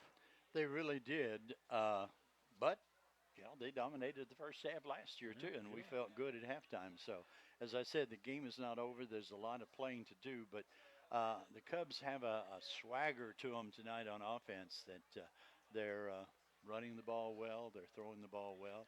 They made some really fine catches, showing some good hands.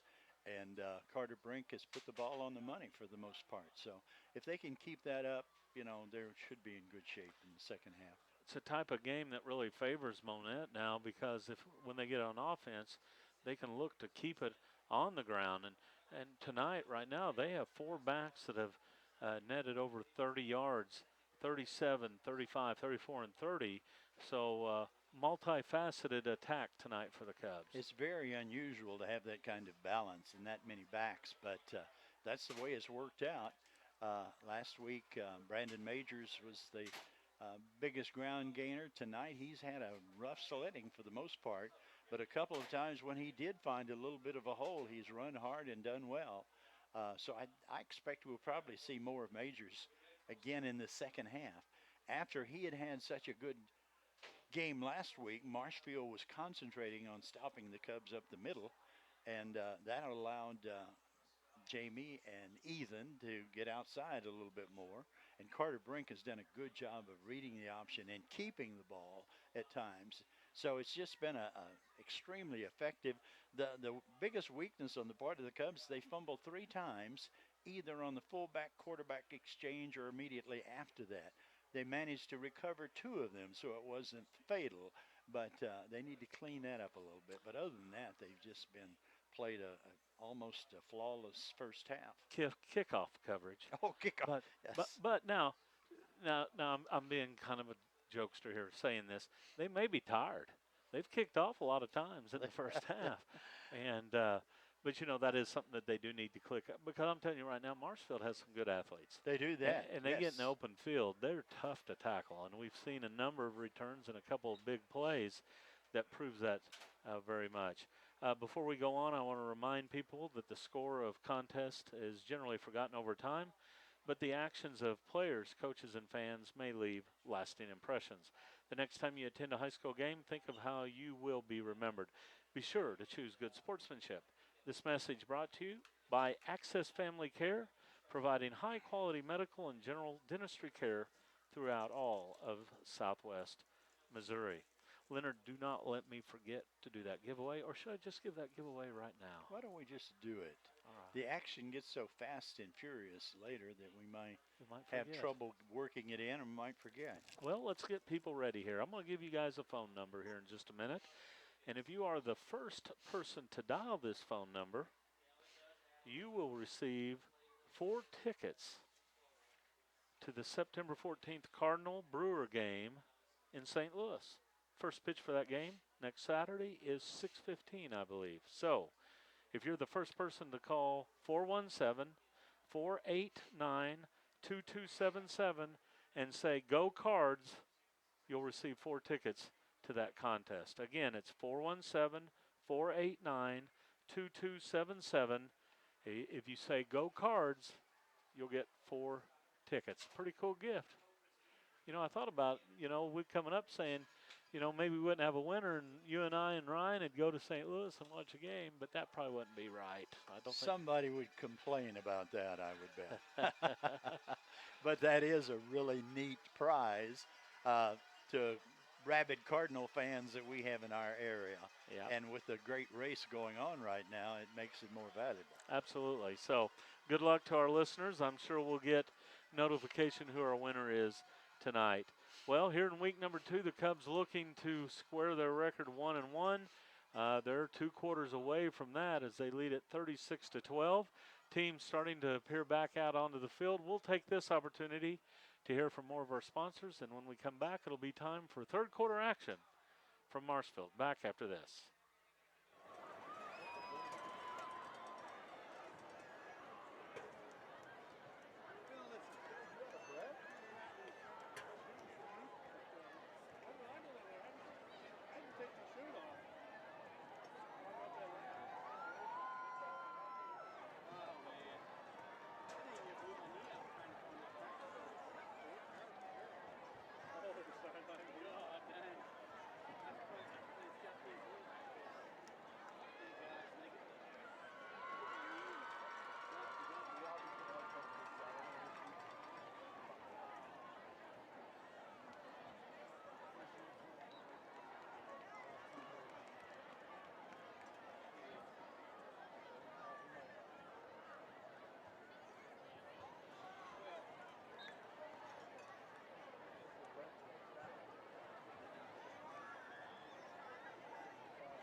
Thank you for supporting Project Graduation 2020 underneath the grandstand ceiling.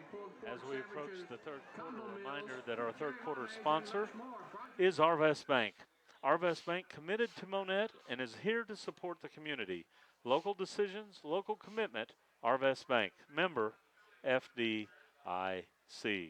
Well, Leonard, now as we approach the third quarter, the Cubs, they'll be kicking off as they receive the opening kickoff. Their defense needs to establish control here in the third quarter, try to get back to that offense, and I'm sure you're going to see the Cubs really try to grind out some time-consuming drives here in the second half.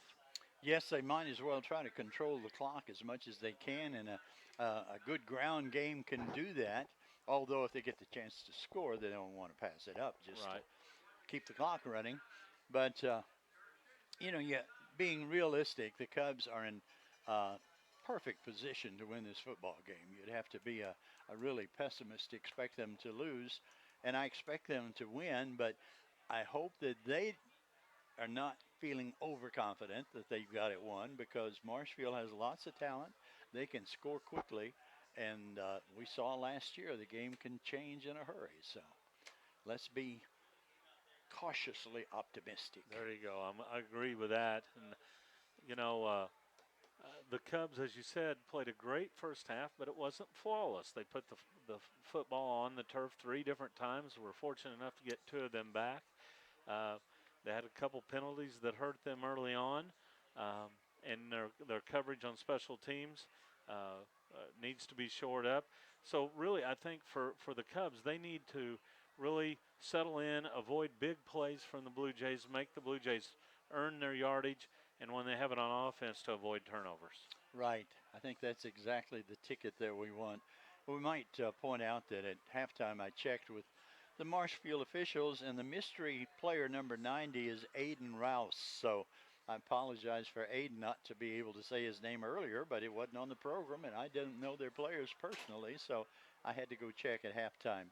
But they do have a number 90. He is a linebacker. He's been in on a number of plays, and his name is Aiden Rouse. And actually led their defensive unit in that first half. I think he did. And yes. did a really good job. We'll surely call his name more here in the second half. For the Cubs, it's been a balanced attack offensively and defensively. 4 different receivers catching the ball. A number of backs, 5 different backs running it in the first half. Brink playing a good first half. We'll see if he can continue his touch here in the third quarter. The halftime coming to an end. It was a 20-minute halftime, too. A long, old halftime. I'm going to make a prediction. I predict that the Cubs will intercept at least one pass in this second half. Don't know who for sure, but I'm guessing maybe Ethan Umfleet, but we'll see. He's been around the ball several times tonight. Had one actually go through his arms near the goal line, and he might have took that one the distance. He had a lot of green in front of him, but so we will see here. The Blue Jays are out on the field. We await the Cubs to break huddle on the far sideline. It appears that the Blue Jays are eager to get their hands on the football, and I don't blame them. They want to get something going, I'm sure. Try to get some momentum. We'll see what the Cubs will do here on kick coverage. They've tried just about every kick possible except that pooch kick. You remember how for years the Cubs would use that pooch kick, come down about the 30-yard line? Team would call for a fair catch and catch it about the 30. So we'll see what they do here. They've tried to line drive it. They tried to squib it. We'll see what happens here. I'm going to open windows so I can see better. Yeah, me too. All right, here we go. Second half action. This is a high end over end kick that comes down inside the 15. It's dropped there and picked up. Returned to the 20 to the 25. And Leonard, how about that? Good coverage from the Cubs as they shut down the returner inside the 25-yard line. It does help when the Blue Jays fumble the kick and slowed everything down, but the Cubs looked like had better coverage that time. And again, I'm not sure of who made the tackle. I just cannot read the numbers. I'm thinking it was, I just don't know. Corbin McCulley maybe, but I'm not sure.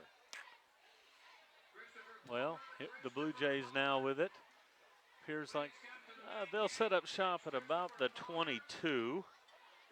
And Espy will work out of the shotgun, takes the snap, back to pass, throws over the middle, has a man wide open, but he was hit as he threw it, and the pass falls incomplete. Was the pass deflected? No, he had a receiver open there, and I thought it was going to be complete. He couldn't step into it, Leonard. There was a lot of pressure up front. It's because of the rush that caused that. Absolutely. I was watching the receiver, and I thought he's open. It's going to be a completion, but the ball didn't get to him. Yeah. He couldn't step into his throw at all. Incompletion brings up second down and 10. Espy, who's really hit hard on first down, he'll take the ball and hand it to his fullback. And the fullback plows out across the 25. That was Capel. Capel able to pick up about 4 yards. Junior Villa on the stop for the Cubs, and a good tackle there by Junior. Gain of 4, third down and 6. The ball at the 26-yard line. Blue Jays need to get to the 32. 3 receivers wide right, 1 to the near sideline. Single back to the left of the quarterback. Back to pass, looks left, throws left, has the receiver for a first down. Nice catch there by Brooks Espy. Trayvon Price and Junior Villa and Gunnar Bradley all on the stop. Price did a good job of keeping deep leverage, and that left the receiver open in front of him. And a good pass on the money was good for a first down for the Blue Jays. But the one thing you don't want the defensive halfback do is let a receiver get behind him. Exactly. From the 37-yard line. Espy takes the snap. He'll give on a handoff. This one's going to come back. The right tackle moved early on this one. I saw the right tackle take off. Even though the Blue Jays are pointing to the Cubs, I think it's going to be procedure. Yeah, it's procedure against the Blue Jays.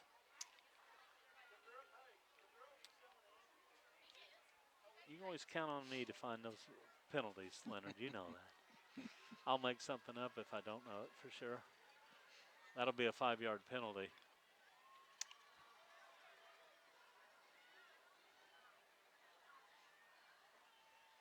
Blue Jays still pointing toward the Cubs. Yeah, that one Blue Jay tackle was still pointing at the Cubs. I'm not sure if the Cubs might have moved a little bit and caused him to jump, but the defensive lineman is allowed to move as long as he doesn't cross the line of scrimmage. Exactly. Penetrate the line of scrimmage. 5-yard penalty. Clock will roll inside 11 minutes left here in the third quarter. Espy will work out of the shotgun. Brennan now Well, makes that time the Cubs encroached, and Yep. they're going to give the 5 yards back to the Blue Jays. That was big Ray Villalta, who just couldn't wait for the snap. He was listening to the quarterback again. And I always wait to see where the ball ends up here. It should be 1st and 10, and it appears that it is. Espy takes the snap. He'll hand on a dive play. Fullback Capel running hard over the 40 to about the 42. He'll pick up 3, maybe 4 yards. His forward progress was stopped, I think, by Junior Villa, but he got away from him. Finally, Cole Davis and Ethan Umfleet brought him down. Gain of 4 on the play, 2nd and 6. Out of the shotgun, here's a dive play to the right. And this time Capel knocked down behind the line of scrimmage, and he'll lose 4. It'll bring up 3rd and long. Ray Villalta in on that, along with Junior Villa.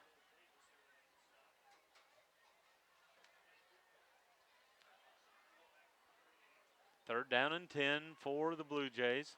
Clock rolls at 9:40 left here in the 3rd quarter. 2 receivers wide right, 2 to the near sideline. Espy takes the snap. He'll look left. He'll throw left. Has his brother out there across the 45, but he's wrapped up short of the 1st down. I believe he'll pick up 9 yards.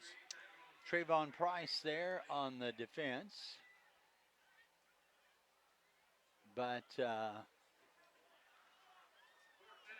it'll bring up 4th down and 1. Gunnar Bradley and Alex Salas actually made the tackle. And you're right, it's going to bring up 4th and 1 for the Blue Jays. They'll keep their offensive team on the field here as they're down by 24.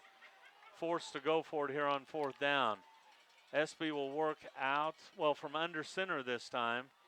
Takes the snap, gives to the fullback. And he didn't make it. And he's knocked down. No gain on the play. Ray Villalta. Was it Ray or is it... No, that's Harrison Merriman, I believe, 58. Harrison Merriman met him and stopped him dead in his tracks, got help from a couple other people, and prevented the Blue Jays from converting the 1st down. That was Taylor Capel that time, and he actually lost a yard on the play, and the Cubs will take over in great field position at the Blue Jay 46-yard line. Brink will get the snap. He'll give to the fullback, Majors. Majors plowing between the guards that time, able to get down to about the 43 for a gain of 3 yards. Tackled by big number 69 for the Blue Jays. That's Kyle Tinder. Gain of 3, 2nd and 7 for the Cubs. As the clock rolls at 8:20 left here in the 3rd quarter, Cubs come out with wide receiver split left and right. Brink will work under center. Carter takes the snap, gives on a dive to Majors, and boy, brute strength there. Brennan plows inside the 40 down to about the 37. He keeps his feet digging and churning, and great run by Majors again. There wasn't much of a hole. He was his own blocker sort of on that play. Number 42 on the tackle there for the Blue Jays. That's Trey Summers. Gain of about 5. 3rd down and 2 for the Cubs from the 38-yard line. Carter takes the snap. He'll keep it himself and looks to have the 1st down. He needed 2. He picks up about 4.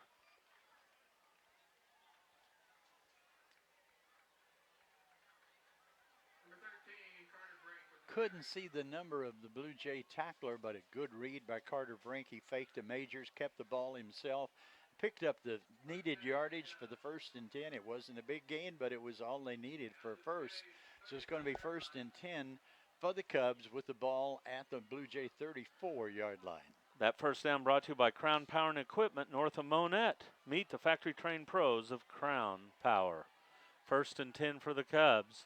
Here's Brink throwing near side. I believe, is that Price with the reception? I believe that is Price. And Price makes the reception. and will get the ball down to near the 30-yard line. Short gain for the Cubs. Good pass, good catch by Trayvon Price. Trayvon's first reception of the night. Gain of about, we'll say 4. We'll give him 5. We'll give him 5 for his first Short catch. 5, long 4. We'll call it 2nd down and 5 from the 30. Clock rolls with 6.5 minutes left here in the third quarter. Brink takes the snap. He'll give on the counter play, running left side, running room, inside the 20, 15, 10, 5, touchdown. Ethan and I Umfleet. believe that was Umfleet that took it the distance as he scores from 30 yards out. Ethan Umfleet with his 2nd touchdown running tonight, his 3rd touchdown overall. From 30 yards out, he scores, and the Cubs hit the 40-point mark. They have 42. They're on top 42-12. Alex Salas in to attempt the PAT out of the hold of Carter Brink. Snap back, ball down, the kick up. It's high enough, it's long enough, and it is good. 6:19 left, third quarter. Monett 43, Marshfield 12. Back after this timeout.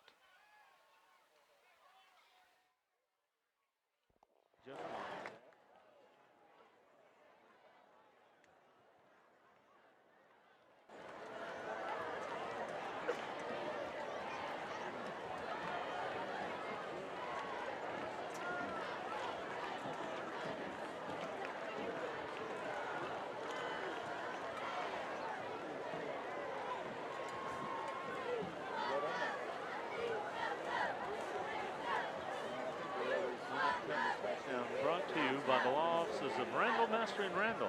If you need an extra point or two from a trusted lawyer, be sure to call them at 235-8688. The extra point brought to you by Monett Glass and Mirror. If your kitchen window looks like it's been hit by a middle linebacker, be sure to call Monett Glass and Mirror, or if it shatters, it matters. The kickoff sponsored by Home Shield Pest Control. With over 20 years of experience, they can tackle any unwanted insect or pest with an effective method. Call Daniel Vineyard today at 772-4177. Finally, this game being brought to you in part by Quick Draw Gun and Monett. With hundreds of new and used firearms in stock, Quick Draw is just off Highway 60 in Monett at 601 South Kyler. Give them a call at 417-354-8633 or see them online at quickdrawgun.com. Monett to kick it away. Salas kicks it high and short, comes down at the 25, return to the 30, out to about the 35. Good coverage from the Cubs there after a return of about 10 yards. Yes, that was good coverage that time by the Cubs. And once again, it's on the other side of the field. I can't tell. The 2 Cubs made the tackle, and I could not read their numbers. All right, Leonard, congratulations to Billy Gage. Billy Gage won the tickets to the St. Louis Cardinal game. So, Billy, get 3 friends, 3 family members. Head to St. Louis next Saturday and enjoy a Cards-Brewers baseball game as the Cards inch towards the playoffs. Playing some good baseball here in the last couple of months. 1st and 10 for the Blue Jays from the 38-yard line. Espy takes the snap. He gives to his tailback. I believe that's Cannon Gator. Maybe Capel, we'll wait. It's Capel. Capel with the run. Nope, Cannon Gator. Sorry, as he gets off the pile. Ray Villalta on the stop for the Cubs. Gain of 3, 2nd and 7 for the Blue Jays. I got to get my eyes in place here. 27 yards tonight for Cannon Gator. 2nd down upcoming for the Blue Jays as they have it at their 42-yard line. Espy takes a low snap. Back to pass, throws over the middle, has a man. The pass caught. That's McIlwain. McIlwain with a reception down to the Cub 25. Trayvon Price was the defender and made the tackle, but not until a big gain by the Blue Jays. Trayvon acted a little bit hesitant there, like he was afraid he was going to get a penalty, and he let the receiver catch it and then made the tackle, but I felt like he could have gone for the ball more than he did. Here's a dive play for the Blue Jays. That'll go for a yard or two. The Cub defense waiting for the tailback there. See who gets up off the bottom of that pile. That is Capel. Capel with a gain of a yard. It'll be 2nd down and 9. A group of Cubs on the stop there. Ray Vialta and Junior Villa and Gunnar Bradley all in on the stop. Ball resting at the Cub 22-yard line. The clock rolls with 4:50 left here in the third quarter.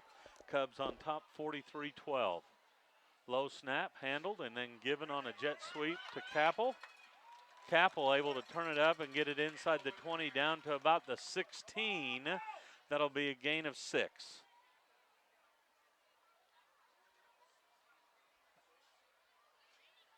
And we'll bring up 3rd down and 2 from the 16-yard line. Once again, Ray Vialta on that last stop. A good open field tackle by Vialta. 2 receivers wide to the near side, 1 wide right.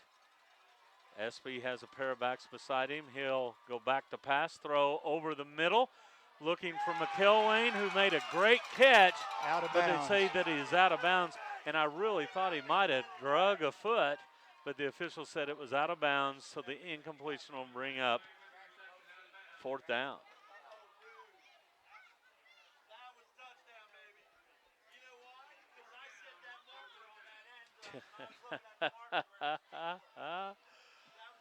Oh, it was a close call. It was that, but I thought he was going to be out of bounds as the ball approached the receiver, and I think he was. Boy, he made a great catch, though. He did that, yes. 4th down and 2. The Blue Jays will go for it here from the 16-yard line. Espy takes it. He's going to run his sweep himself, and he's hit and knocked Gunnar down. Bradley makes one of the best takedowns he's had in a while. Gunnar Bradley is a wrestler, and he made a good takedown on the Marshfield quarterback, preventing again Marshfield's from continuing a drive with a 1st and 10, this time deep in Cub territory. And the Cubs will take over 1st and 10 from their own 21. Well, you may not be able to hear her singing, but I think she's warming up somewhere. You think? I think so. Cubs up 43-12. The corpulent lady, you think? Is warming up. Oh. Yes, and I'll trust you on that word, you Well, being an English major. Being politically correct, we can't say the word that we think. Corpulent means the same thing. There you but go. It sounds a lot better. Here's a dive play that goes to Brandon Majors, and Majors able to get it out to about the 24 for a gain of 3 yards. 2nd and 7 for the Cubs. We ought to have a running clock now, I would think, do we not? Or, I yeah, can't see the clock, but well, it's rolling, but that I don't know if they're up. should be turbo clock. Should be. Or is that just 4th quarter? I never remember that I rule. think it's 2nd half. I'm not positive either, but I believe it's 2nd half. Here's a dive play, a new back in, I believe, Leonard. Help me with a number here of the Cub back. Nope, that's Majors again. It's Brandon. And he picks up a yard. He ran into a brick wall again, but he got a little bit out of it. He runs hard, whether there's a hole there or not. 3rd and 6 for the Cubs. Ball resting right at the 25-yard line. And this snap will take place around 2:50 left in the third quarter. Brink takes the snap. He'll run it himself, cuts it upfield, and gets out to about the 31. And he'll be within a yard of the 1st down. He needed 6, and it looks like he picks up about 5. Good gain for Carter, but just not quite enough for the 1st. So I would expect that the Cubs will punt the ball away here with 4. Well, are they going to measure maybe? Okay, now, Leonard, you do not move a ball They did. to They the did. spot. It looks to me like they have it now from where they spotted it. Well, let's see. Where are they? Well, We'll have to wait and see. When he was tackled, it looked like he did not have it. But after they took the ball across the field and spotted it, it looked like he might. and guess what? And he First did. down. Give him an extra yard on the play. And the Cubs pick up their 16th 1st down. And a reminder that 1st downs are always brought to you by Crown Power and Equipment north of Monett on H Highway. Southwest Missouri Case IH dealer. Discover the power of red. 1st and 10 Cubs from the 31. And their drive continues.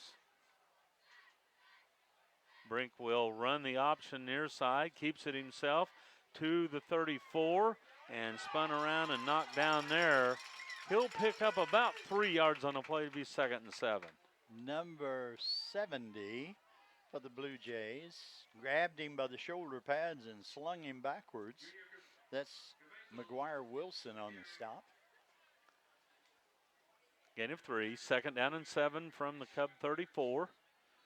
As we roll under 2 minutes left here in the third quarter. It's all Cubs right now. It's 43-12 Monett.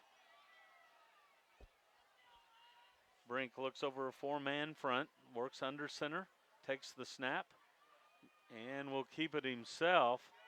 Gets across the 35 to about the 37 as he picks up a couple more. Number 27, one of the tacklers for the Blue Jays.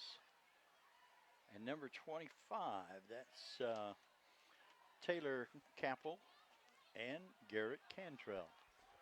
3rd down and 4 for the Cubs, as they're in no hurry here, letting this time run. The play clock at 15 seconds as the play comes in from the sideline. Game clock approaches 1 minute left here in the third quarter. Receiver split wide left and right. Carter Brink under center. Takes the snap. He'll pitch near side with room. The Cubs will have another 1st down out across their 45-yard line. And I wait to see who that is. Is that Gwynn that comes up? It is Gwynn. It is Jamie Gwynn. Gwynn picks up 9 yards and a 1st down. Good gain for Jamie. To the 46-yard line, and the Cubs will keep this drive going. They took over inside their 20 after, well, right at their 20 after a defensive stop. Now they have it out to the 46 after a pair of 1st downs. 2 receiver splits, wide to the left.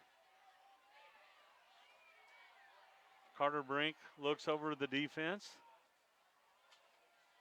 takes the snap, gives on a dive play. Majors with room, has a 1st down and more down to the Blue Jay 35. Big run by Majors, finally tackled by, I think, no, I can't tell his number. He's never squared up for me to tell. I believe it's number 7, who would be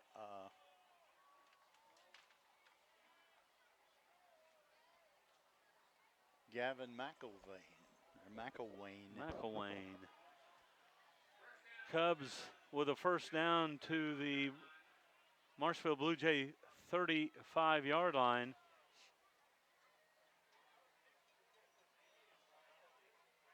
Brink will give on a sweep to Umfleet. No, that is Gunnar Bradley. Bradley right. is able to pick up nice yardage on 1st down, nearly 9 yards on the carry. The Cubs offense has just been clicking all night. They've been that takes us to the end of the third quarter. Our score, Monett 43, Marshfield 12. We'll be back with the final 12 minutes after this timeout.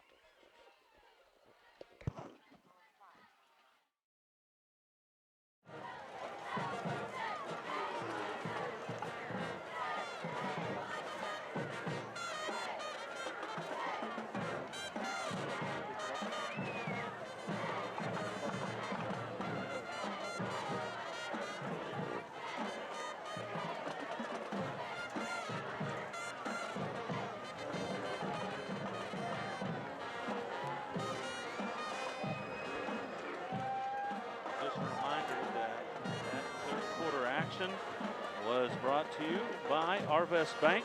Show your school spirit by getting your Monett Cubs debit card at Arvest Bank. Member FDIC. Well, for sure now it's turbo fun, Leonard. For absolute sure, there's 12 minutes left. This final quarter will go obviously much quicker than the rest of the game. And as we zoomed past the 9 o'clock hour, I should remind everybody that that you are listening to the Monett Cubs on KKBL 95.9 FM in Monett, Missouri. Second down and 1 after the 9-yard carry by Bradley from the 26-yard line. Dive play up the middle with lots of running room. This one might go the distance. It will. Touchdown Cubs, and we'll check the number. Leonard, I just can't see. It looks like 21, but I can't tell either. It was not Majors. No, it was not. And if it's 21, that's Corbin McCulley. Yeah, Corbin McCulley. I believe that's what it was. Yep, and he scored from 26 yards out. 26 yards and a touchdown. And the Cubs, with an extra point, can get to 50 here tonight. Snap back, ball down, the kick up. It's high enough. Is it long enough? No, it is wide to the right. So with 11:53 left, our score 49-12 after the 26-yard touchdown run by Corbin McCulley. Well, everybody's in on the action. Right. That's good. Absolutely. 11:53. It's been all Cubs as they got off to a really fast start, scoring on their first 3 possessions in the game, and they really controlled it throughout much of the action. Had a big halftime lead and really played solid ball here in the second half as well. I think this, Leonard, I really think this comes as a surprise to Marshfield. I thought they were primed, they were ready, they felt like maybe a 2-0 start. And I think you're right.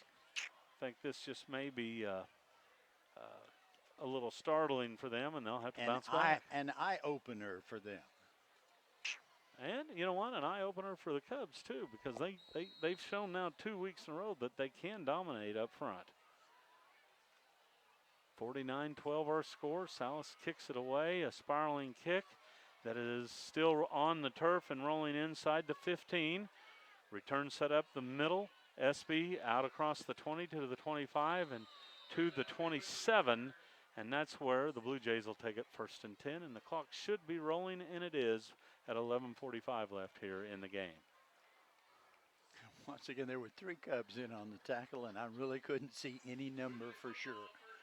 1st and 10, Blue Jays, as they take over at their 26. And as we said, you know that we'll be calling what's called a turbo clock. It runs except for injury or timeout for the remainder of the contest because the point spread is more than 30 points. 30 or 35? I know. 30, I think. 30. I think you're right. Here's a handoff, and a ball came out late. The Cubs think they have it, but no call on the play. Cubs said they have it, but I think they're going to keep it to the Blue Jays. Cole Davis came up with the ball, but they're going to say that the ball was down. It's going to bring up 2nd and a long 7. No, a short 7. I don't know. It's almost 4-yard we'll gain, give them not a 4-yard quite. gain. Yeah. How about that? Yeah. 2nd and 6. Low snap, scooped up. Quarterback in a peck of trouble now, scrambles right, and he's going to throw this one out of bounds, I believe. No, it stayed in bounds and was caught down to the Cub 43. What a strange play. The ball was out of bounds by 1.5 feet, but the receiver was in bounds. And he kept his feet in bounds, reached over the boundary, caught the ball, which makes it a completion, I feel sure. Is there a flag on the play? Sideline warning. Okay, so it's a 27-yard gain. That was a great job of that receiver to keep his feet in bounds because the ball was over the boundary, out of bounds, but he reached over and caught it. And, of course, as long as he's in bounds, that's what counts. So great reception and play by the Blue Jays, resulting in a big gain, and the ball now spotted at the Cubs' 43-yard line. And why is the clock stopped? Let's roll that puppy. 1st and 10 from the 43. Blue Jays come out with 2 receivers to the left, 1 to the near side. Espy takes the snap, back to pass, has time, Throws deep down the middle, one-on-one Should coverage. be picked off, and there's is. the interception you called, Leonard. And is it Umfleet? I'm not sure. I haven't seen a number yet. I don't believe it's Umfleet, but who is it? That's where Umfleet should have been, but I believe they've got some reserves in. I'm not sure who picked it off. That's so discouraging when we can't read the numbers. But a great defensive play by whichever Cub it was. Yep. And it may have been Ethan, but I couldn't see. It didn't look like his numbers from a distance. It was Ethan Umfleet, Was it? so it was. Next door said so, and I believe him. Okay, So. well, that's where he should have been. Yep. And you called that. You said he would have one in the second half, and sure enough, he did. Inside the 5 now, the Cubs have it. Dive play right up the middle. A lot of new numbers, which makes it even more tough here. And new faces up there. A gain of a couple on the play. I'm going to just do the best I can, Leonard. That's I'll get all down I'm so gonna do. you can see over me. Yeah. Clock rolls inside 9 minutes left, and we'll pick up numbers as best we possibly can here. They couldn't be further away from our vantage point. Right. Second down and 8 for the Cubs. Here's a jet sweep running right side with running room, and it'll be enough for a first down for the Cubs as they get it out across the 15. I was watching number 40 on that play. He's now in at fullback. He's a freshman. And he didn't get the ball, but they faked it to him, and he's a good-looking freshman. That I don't know if I'd pointed him out to you before, but I think Yes. he's got a lot of potential. Oh, I think you're absolutely right. And I'm not sure who's in at quarterback now. Do you know? No, I haven't. And who you're talking about, number 40, is Stuart Weltis. Yes. And I don't believe that's Carter in at quarterback. no, I think there's new personnel in completely. Here's a dive play, and that might have been Weltis diving up the middle. Gets it out to about the 16. Maybe a gain of a yard. I believe it was. I think that was the freshman fullback. Second down and 9 upcoming for the Cubs as the clock rolls now. And what may be the Cubs' final series of the night. A whole set of new jerseys out there. And if we were closer, we'd be able to tell you everybody who was out there. But Second down and 9 for the Cubs from the 16-yard line. Misdirection handoff goes for a yard or two. Wow, maybe even more as the back able to. that's number 4. Yeah, looks like number that back. 4. Who is that? Devin Madrid. Devin Madrid with Also a a freshman. And he picks up about 4 yards all on second effort there. What a thrill for those freshmen to get to play in a varsity game this early in the year. Absolutely. Great experience for them. Third down and about 6. Now they're moving it back. Oh, I guess forward progress was called, I guess. Still good effort from the freshman back. I didn't hear a whistle, but I guess they had blown it in. But it looked like he kept, churning, and looked like he gained about 3 or 4 more yards than they gave him. Oh, Well, golly, Leonard, my stat sheet has just dissolved. So third down and about 5.5 yards here.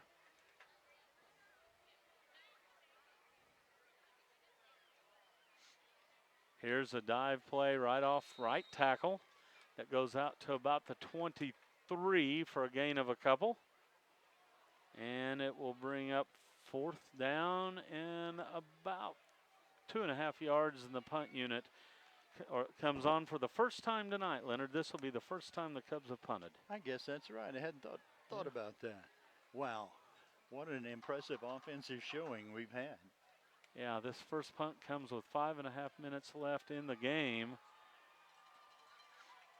here on the road at Marshfield. Snap back is over the head of the punter. I bet he just kicks that out of the back.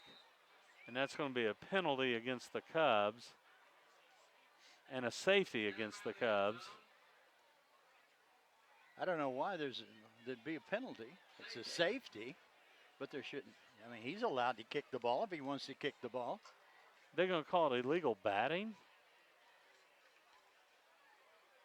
You can kick the ball in any direction you want to. Yes, there's nothing illegal about kicking the ball. It was a smart play on the part of Umfleet to get it out of there so they didn't recover it for a touchdown. He just kicked it out for a safety, and the official signaled, illegal batting or illegal kicking. There's no such, he's allowed to kick the ball.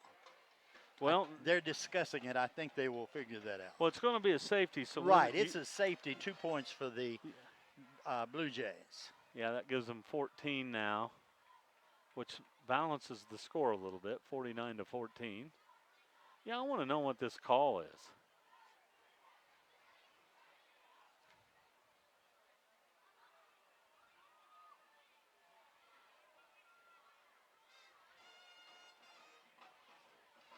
It's declined whenever it is.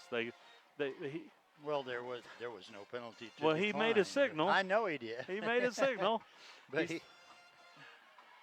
well, I think well, let's just move on. Let's move on. 2 points for the Blue Jays, and the Cubs will have a free kick from the 20, and the clock will resume rolling after the kick. 5:08 left in this one. And we are approaching the 9:30 hour here at Marshfield.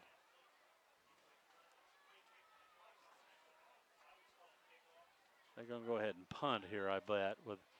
Yeah, that's what's happening here. The free kick will be a punt off the right foot of Umfleet. There's the kick. It's a high kick, a short kick.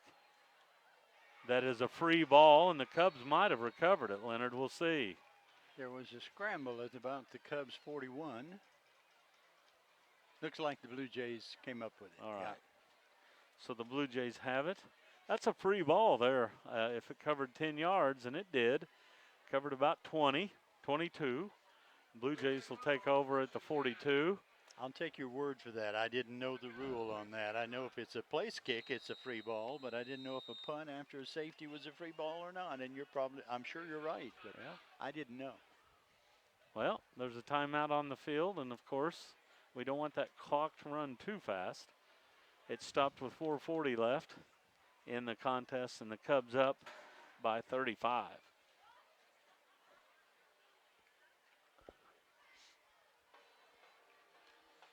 Well, Leonard, Cubs are going to be pretty good. They have a chance to be pretty good. I think they will. And, you start looking forward to next week. Man, that's going to be a ball game now. Cassville Monett, always a great rivalry. It's turned into one of the better rivalries in Southwest Missouri. Right. And it used to be that Aurora and Mount Vernon was Cubs' primary rival, but in the last 10 years or so, Cassville has actually assumed that role. Yeah, it has. Here come the Blue Jays. Dive play up the middle. Fullback able to dive down inside the 40 to about the 39 for a gain of 3. A good tackle there by a Cub, but I cannot read his number. Gain of 3, second down and 7. Blue Jays trying to tack on another score here before this one comes to an end. Ball at the 39-yard line. Out of the shotgun, the ball handed to the tailback as he sidesteps a couple of tacklers and is able to pick up a first down and more down inside the 30, down inside the 25. Terrific run there by the Marshfield back. I think Marshfield has a lot of their reserves in as well, too. Finally, I think tackled there by number 8, Nate Irvin, I believe. 1st and 10 for the Blue Jays. They now have 12 first downs in the contest. The Cubs have a total of 19 tonight. Out of the shotgun. Handoff on a sweep near side. The Cub defense stringing it out, and a good play out there and a loss on first down. I know the number. I could see it. That was number 21, Corbin McCulley on the stop. Good They for Corbin. were close enough that we could read the numbers that time. Loss of 1 on the play as we hit the 3-minute mark left in this one. Second down and 11. As the Blue Jays break huddle, 1 receiver to the near side, 2 to the left. Out of the shotgun, high snap, handoff up the middle, and the Cub defense ready and waiting for the tailback that time. After little or no gain, that time the running back was Taylor Capel. Good job there on the stop. And I believe that was number 40 on the tackle. Stuart Weltis. Good for Stewart. Brings up third down and 11. See if the Cubs defense can stop the Blue Jays again as they approach the red zone. Back to pass. Now flush from the pocket, rolling to the left. Quarterback will call his own number, and he's close to a first down. He needed 11, and I believe be able to pick up the first down.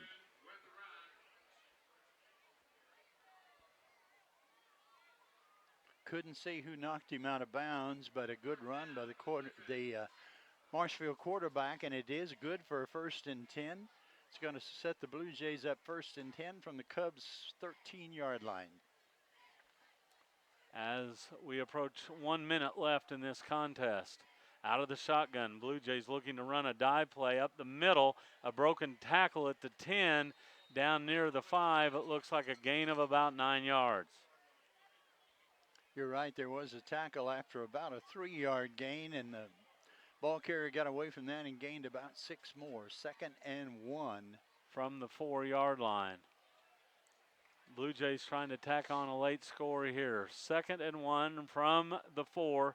Leonard, you better check numbers here to help me out. Here's a low snap, and the Cub defense able to greet the runner at the hole. Great job by the Cub defense. They stuffed it. And I can't see what Cubs to give credit for. Well, there's going to be a loss on the play. It was 2nd and 1. Now it's 3rd and 3, so a loss of 2. And we are down to inside 40 seconds left in this one. 3rd down and 3 from the 6. Pass over the middle is caught for a score. Touchdown, Blue Jays.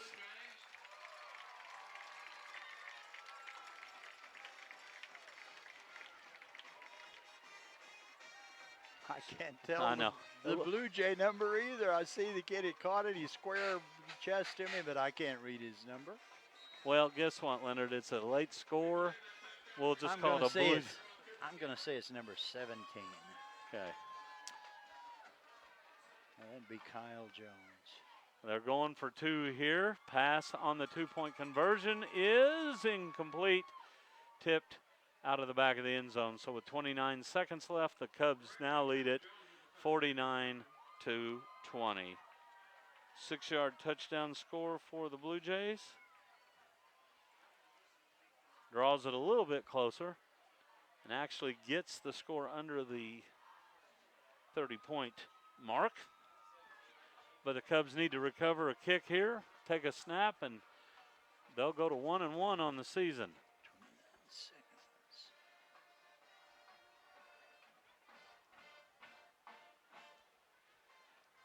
In a game that have seen the Cubs dominate from the get-go, they're going to come away with a 29-point victory on the road. And I think this is going to open some eyes in the Big 8 Conference. I'm really interested now to see what Cassville did with Springfield Catholic tonight. Yeah, no doubt.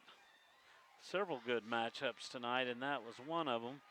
We expected this game to be really a lot closer than it turned out. Right.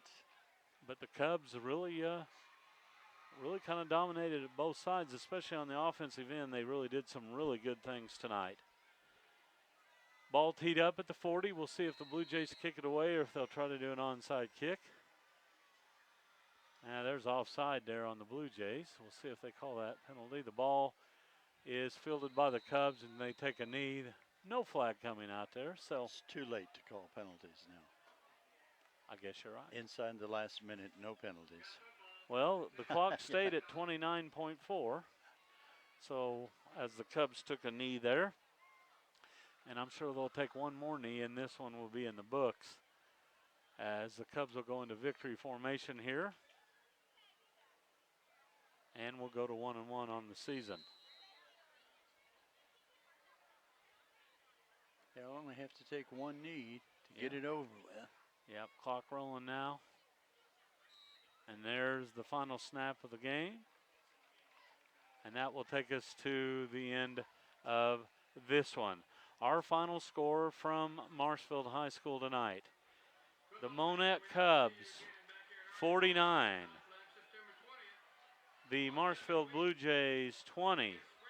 We will slip away, hear from some of our outstanding sponsors, and come back to Marshfield. When Leonard will go over the scoring summary, I'll take a quick look at stats. We'll be back with a post game after this timeout.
Back at Marshfield, the Cubs victorious 49-20. For a look at the scoring summary, here is my broadcast partner, Leonard Bauer.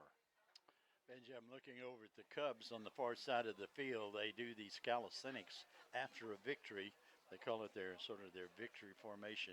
And I'm sure it feels good to them to be able to do that again. Quite an interesting game. Much more scoring than I anticipated.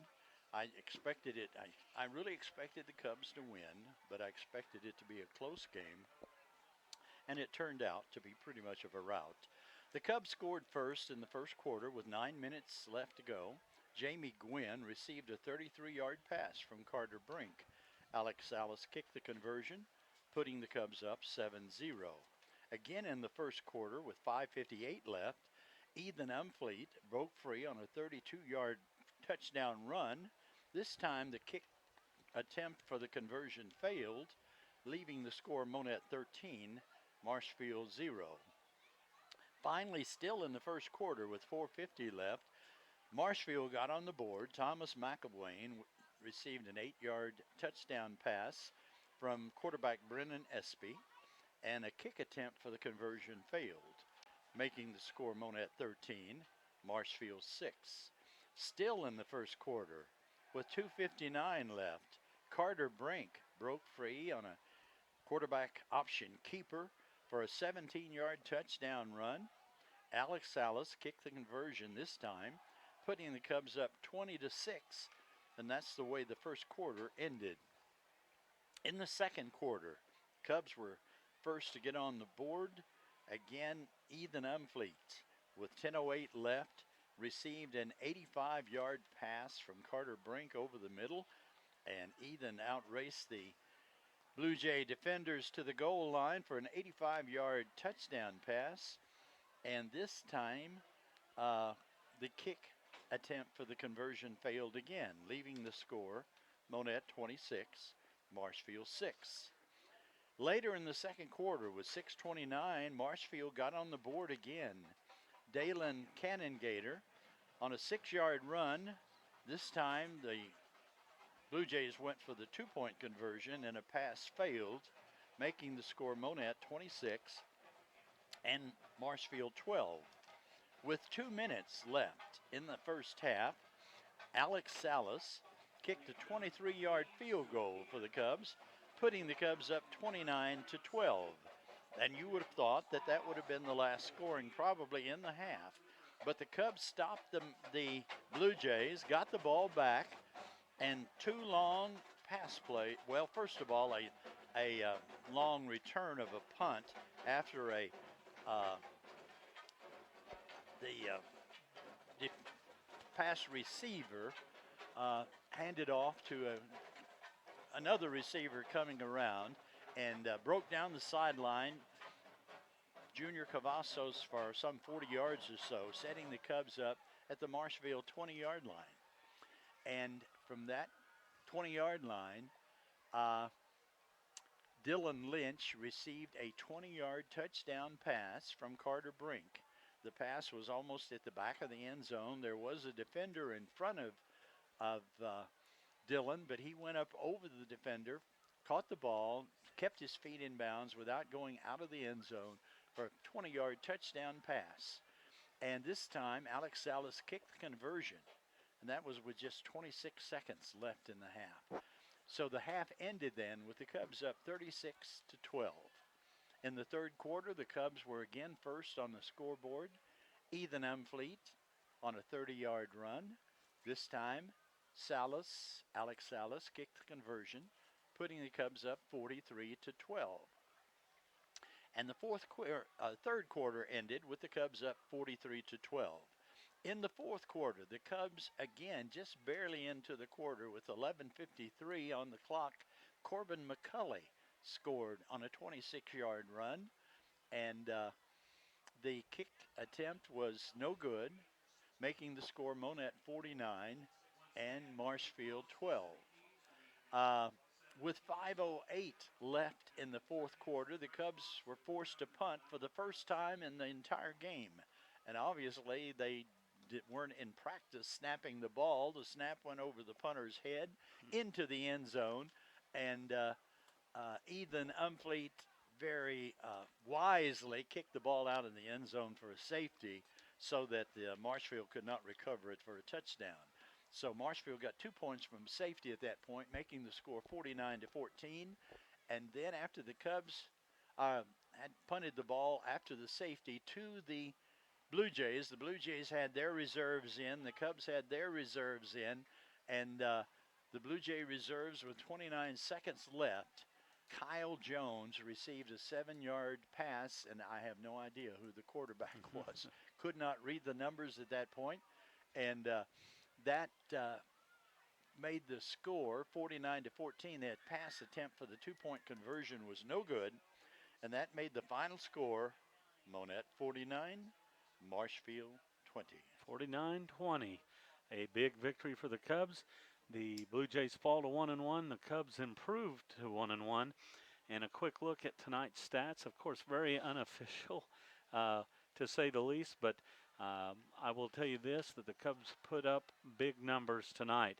Monett finishes with 43 rushes for unofficially 291 yards, 6 of 7 passing for 190 more. So the Cubs within 20 yards of 500 tonight, 481 unofficially, 19 first downs, 1 turnover, which was a lost fumble that led to a quick score from Marshfield, and then 5 penalties for 45 yards.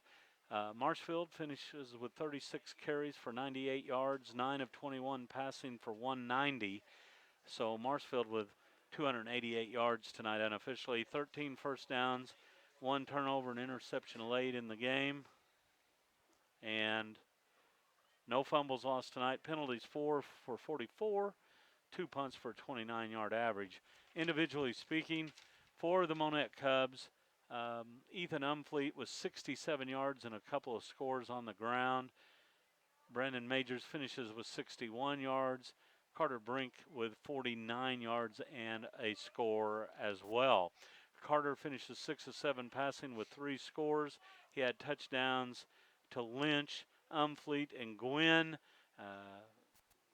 J.R. Gavassos had a 30-yard grab as well. Trayvon Price with his first catch for 5 yards. So all in all, a dominant performance by the Monett Cubs, Leonard, as they rack up nearly 300 yards on the ground, almost 200 yards passing.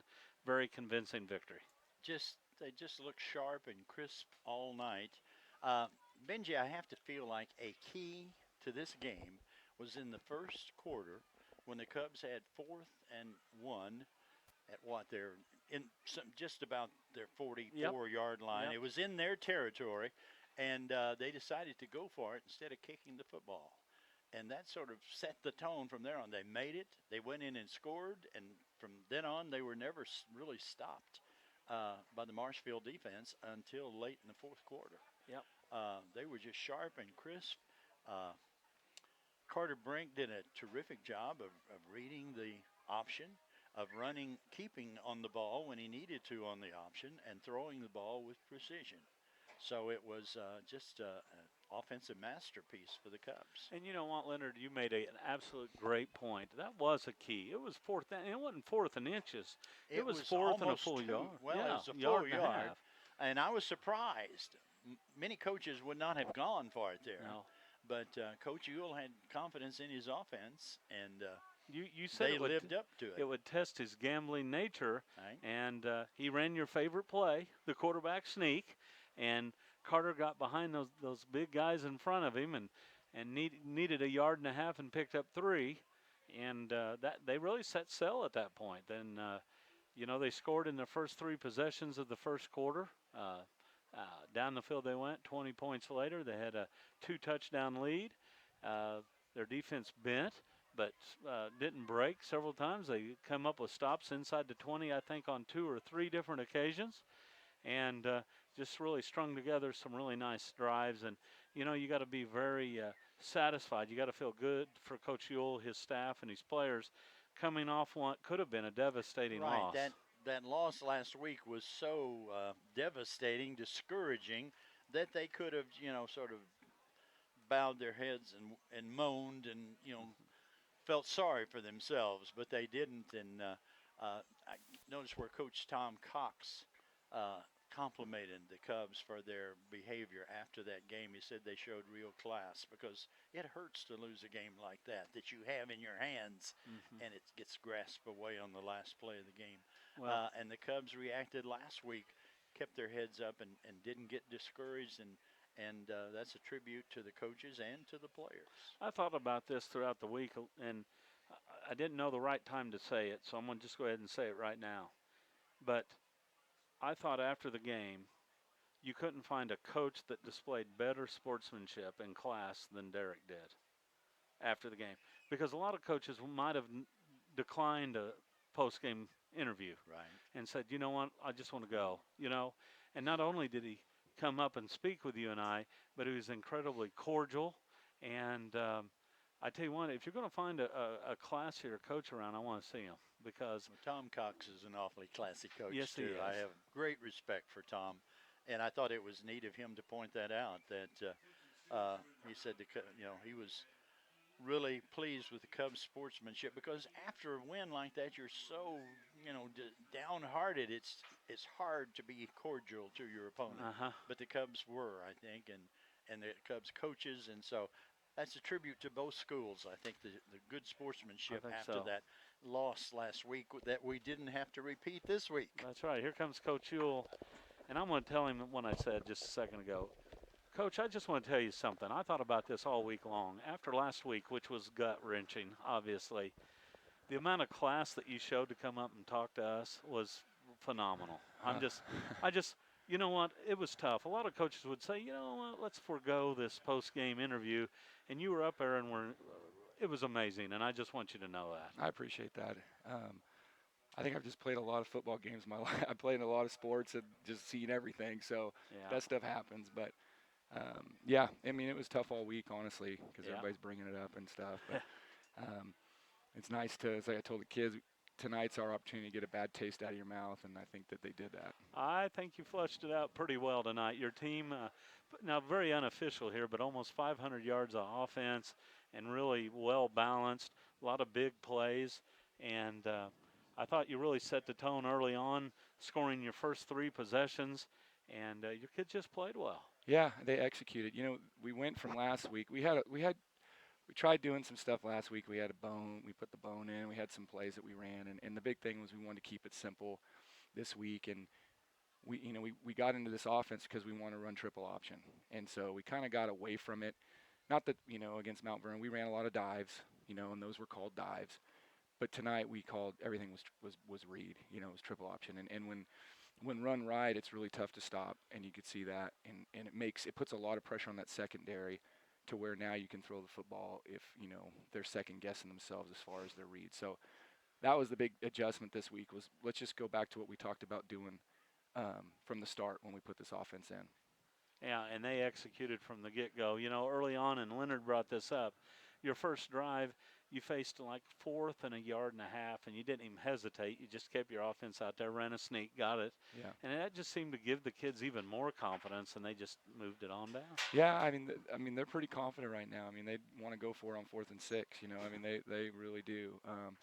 And I think that they're understanding that we have a lot of potential big play guys, and just if it's executed right. Now, saying that, we still have a lot of stuff to work on. The nice thing is you can watch the game on the sideline. So I'm actually watching the play before, the play before that's run, and so there's some things that we still can clean up, but they're going hard, and their effort is good. And if their effort's good, then you got a chance. Absolutely, and they played hard throughout, and you were fortunate enough to be able to get other players in late in this one and give them some varsity experience, and that only pays dividends down the line too. Yeah, there's a lot of big eyes, and I can remember being that age, and when I went to Mater Dei High School and we were playing in Hawaii, and we're beating this team pretty good, and the coach puts me in, and I'm young, I'm 15, and I'm playing against these Hawaiian guys that are pretty big guys, and so I get a kick out of seeing I'm telling, hey, you're going in, and just watching their eyes get big, and I get a kick out of that. But no, it was good for them to get just get some reps. What's funny is what goes on behind those eyes too, because their brains are just running a million miles, saying, "Oh my gosh, where am I going to go? What am I going to do? And I hope I don't screw it up." Yeah. So, and they did all right. I mean, they got a first down, down on this end, so that was good to see. I don't know who to bring out tonight. I know Carter Brink played a great game. Ethan Umfleet had a big game. Just a number of guys. All your skill guys had big games, and the guys up front just seemed to really control play. Yeah, and we didn't play tonight with Chet Butterworth. He hurt his back a little bit, but so he's fine, but he was kind of an emergency lineman if we needed him. And Larry, he played every game last year for us at guard, so he stepped in and took that role. But yeah, I mean, I thought Carter played really well. I mean, I thought this offense was built for him. Of course, people say he's not tall enough, but if I'm a 5 foot whatever Carter is, and I'm watching him play, and somebody's telling me I can't play quarterback, I'm gonna say, well, I don't know. Look at that kid at Monett. He's all right. And I thought Ethan and Jamie, they're kind of, you can't play one of them because they both can do some stuff on the edge, and that's where we got them involved more than what we did against Mount Vernon. Now, give Mount Vernon credit; they were good in the secondary, and they did a good job coming up and tackling. And then I liked our passing game. We got some receiver. We tried to throw Trayvon a deep ball tonight, and that's still something that we need to do. And he could be a weapon. He's just figuring it out each day. He's very raw, but he's playing out there at corner, and he's doing. To me, I just every time I see him, I think he's getting better. Yep, absolutely. And you talk about height, and I know this is a wild comparison, but the dude that just got drafted #1 in the NFL is not very tall. Right. Yeah. And then but I'll say this: he's super confident, and that's the main thing playing quarterback. You have to have that confidence, and he's a 3-time state champion or whatever Carter is, but he has that confidence, and if you have that, it doesn't matter how big you are. And we there was one pass where we're chopping linemen so he can see on quick routes, and Harrison didn't chop his lineman, and we have a kid open, but he can't see him. I mean, that's the thing. So we have to be smart to allow him to make the throws. But the one thing, he can throw the football. He has a great arm, and he puts it where it needs to be, and the kids catch it. You know, he's tough. Yeah, I tell you, that pass pattern where he kind of throws across the formation, he laid one out beautifully tonight that went the distance. Yeah, and that's a tough route to cover because of that, because it bends all the way around. But yeah, no, he does a good job, and he saw it. You know, I mean, that's one we don't chop on. So he saw that, and he was able to make a big throw there. Well, a fun game coming up next week. Yeah, yeah, I heard they took care of business today. Did That's they what I beat heard. Catholic? We Yeah. had not heard any scores. So, well, they took care of Aurora last week by a tune of 42-0, and then Catholic tonight. And you get to go there. Right. Yeah, how about that? You think there'll be a few people down there at Cassville? I'm hoping. You know, I really think it's going to be a heck of a ball game. You know, they're very good. I know all those kids because when I was down there, I shouldn't say all of them, I know the seniors real well. And, you know, they have a good group. And, you know, I feel like we have a good group. And it should be a heck of a game.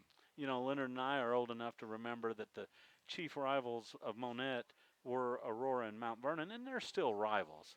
But I think Cassville over the years, has kind of moved ahead of some of those. Since I've lived here for 12 years, it's been Cassville, and you know, it really has. Not that the others aren't. Mount Vernon is definitely a rivalry, but Cassville has really been one that you know, I've been a part of, and you know, I actually got to be on the other side for a year, so I got to kind of see what they thought of us, you know. But I can't, you know, they love us over there. Yeah. but no, it should be a fun game. Well, health-wise, everybody come out of tonight's game in pretty good shape. I think Kai Bouchard, not sure. He might have got a concussion, so I feel for him. I think that's his second one.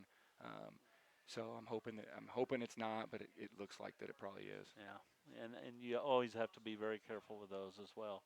Well, I'm going to let you get out of here. It's almost 10 o'clock, and I know you guys want to celebrate with the kids and then gear up for the Battle of Berry County. Yep. Thanks. Thanks. Thanks, Coach Ewell. We'll slip away one final time and be back to wrap it up.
Back one final time here at Marshfield.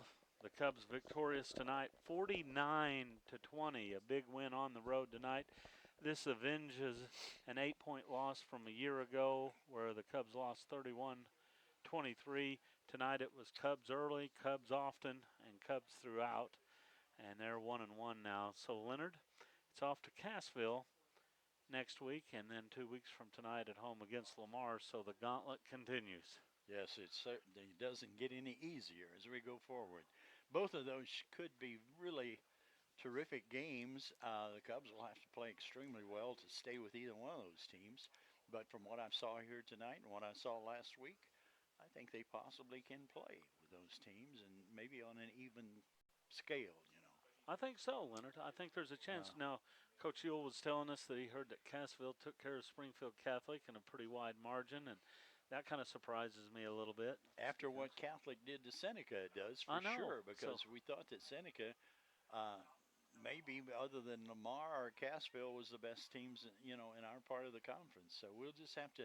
It's so interesting to see what happens. It really is, and that's how it plays out. And really, you don't get a really good grasp of the conference until 3 or 4 weeks in, and sometimes even later than that. But right.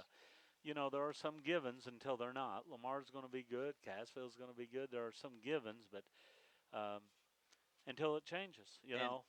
We didn't know about Monett, but from what I've seen so far this year, I think we can play with just about anybody around on a given night if we avoid mistakes. Yep, avoid those turnovers and just play solid football, which they did tonight. Going forward, Marshfield now will travel to Mount Vernon in week 3, so it doesn't get any easier for them either. No, they'll have their hands full too. Yeah, their next couple of weeks at Mount Vernon, then Springfield Catholic before the schedule eases slightly for them down the stretch.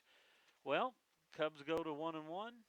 Marshfield drops to 1-1, and it'll set up the Battle of Berry County. And like you said, Leonard, over the recent years, it's kind of become the number 1 rival for the Cubs. Yes, it's, just through the years, Cassville did not quite have the success that Aurora and Mount Vernon and Monett had. And so they were kind of like a little brother. But in the past dozen years, Cassville has come to the fore and had a very successful program, even winning the state, a couple years. Times in a row. So that's made their rivalry with Monett, moved it up to a different scale. And since they're the 2 bigger schools in Berry County that play football, it's a big deal. It's a Berry County championship. That's right. Well, before we sign off, there's a number of things we need to do. One thing we need to talk about is player of the game, and that's sponsored by Crowder College. And I think we're going to split this one, and it's okay. I'll agree to that. I will not agree to anyone other than Ethan Umfleet getting it by themselves. But Carter Brink was there too, so if you want to split between the two, I'm perfectly agreeable with that. I think that's what we need to do. We'll have co-players of the game. And Ethan Umfleet, who ended up with 67 yards on the ground with 2 scores and a couple of catches for over 100 yards and another score. So he accounted for 3 touchdowns. Carter Brink with and an interception. And an interception that you predicted. That I predicted. Yes. Carter Brink had a touchdown on the ground and 3 more in the air, and he was 6 of 7 passing tonight. So yeah, he was masterful. He tonight. was. So we're going to go with co-players of the game, and that brought to you by Crowder College in Neosho, Missouri. So congratulations to Carter Brink and also Ethan Umfleet. Also want to remind everybody to be sure to catch the Coach Ewell Show next Friday evening right here on 95.9. Coach will sit down with KKBO Sammy Clapper to discuss tonight's contest as well as preview the upcoming game against the Wildcats. The Coach Ewell Show can be heard ahead of our pregame right here on KKBL. And please remember to always choose sportsmanship, because the score of any contest is usually forgotten over time, but the actions of people may leave lasting impressions. So let's choose sportsmanship. Message brought to you by Access Family Care, providing high-quality medical and general dentistry care throughout Southwest Missouri. Well, as we come to the end of tonight's broadcast, I'd like to thank all of the fine people here at Marshfield for their help and hospitality this evening. I'm very glad that we were able to find a spot in the press box. I'd also like to thank Coach Ewell for visiting with us in the postgame show. It's always good to hear from him and get his perspective. A special thanks also goes out to all the fine sponsors that make the broadcast possible. We obviously could not do this without the support of those great businesses. So let's make sure you get out there and support them. Let them know how much they're truly appreciated.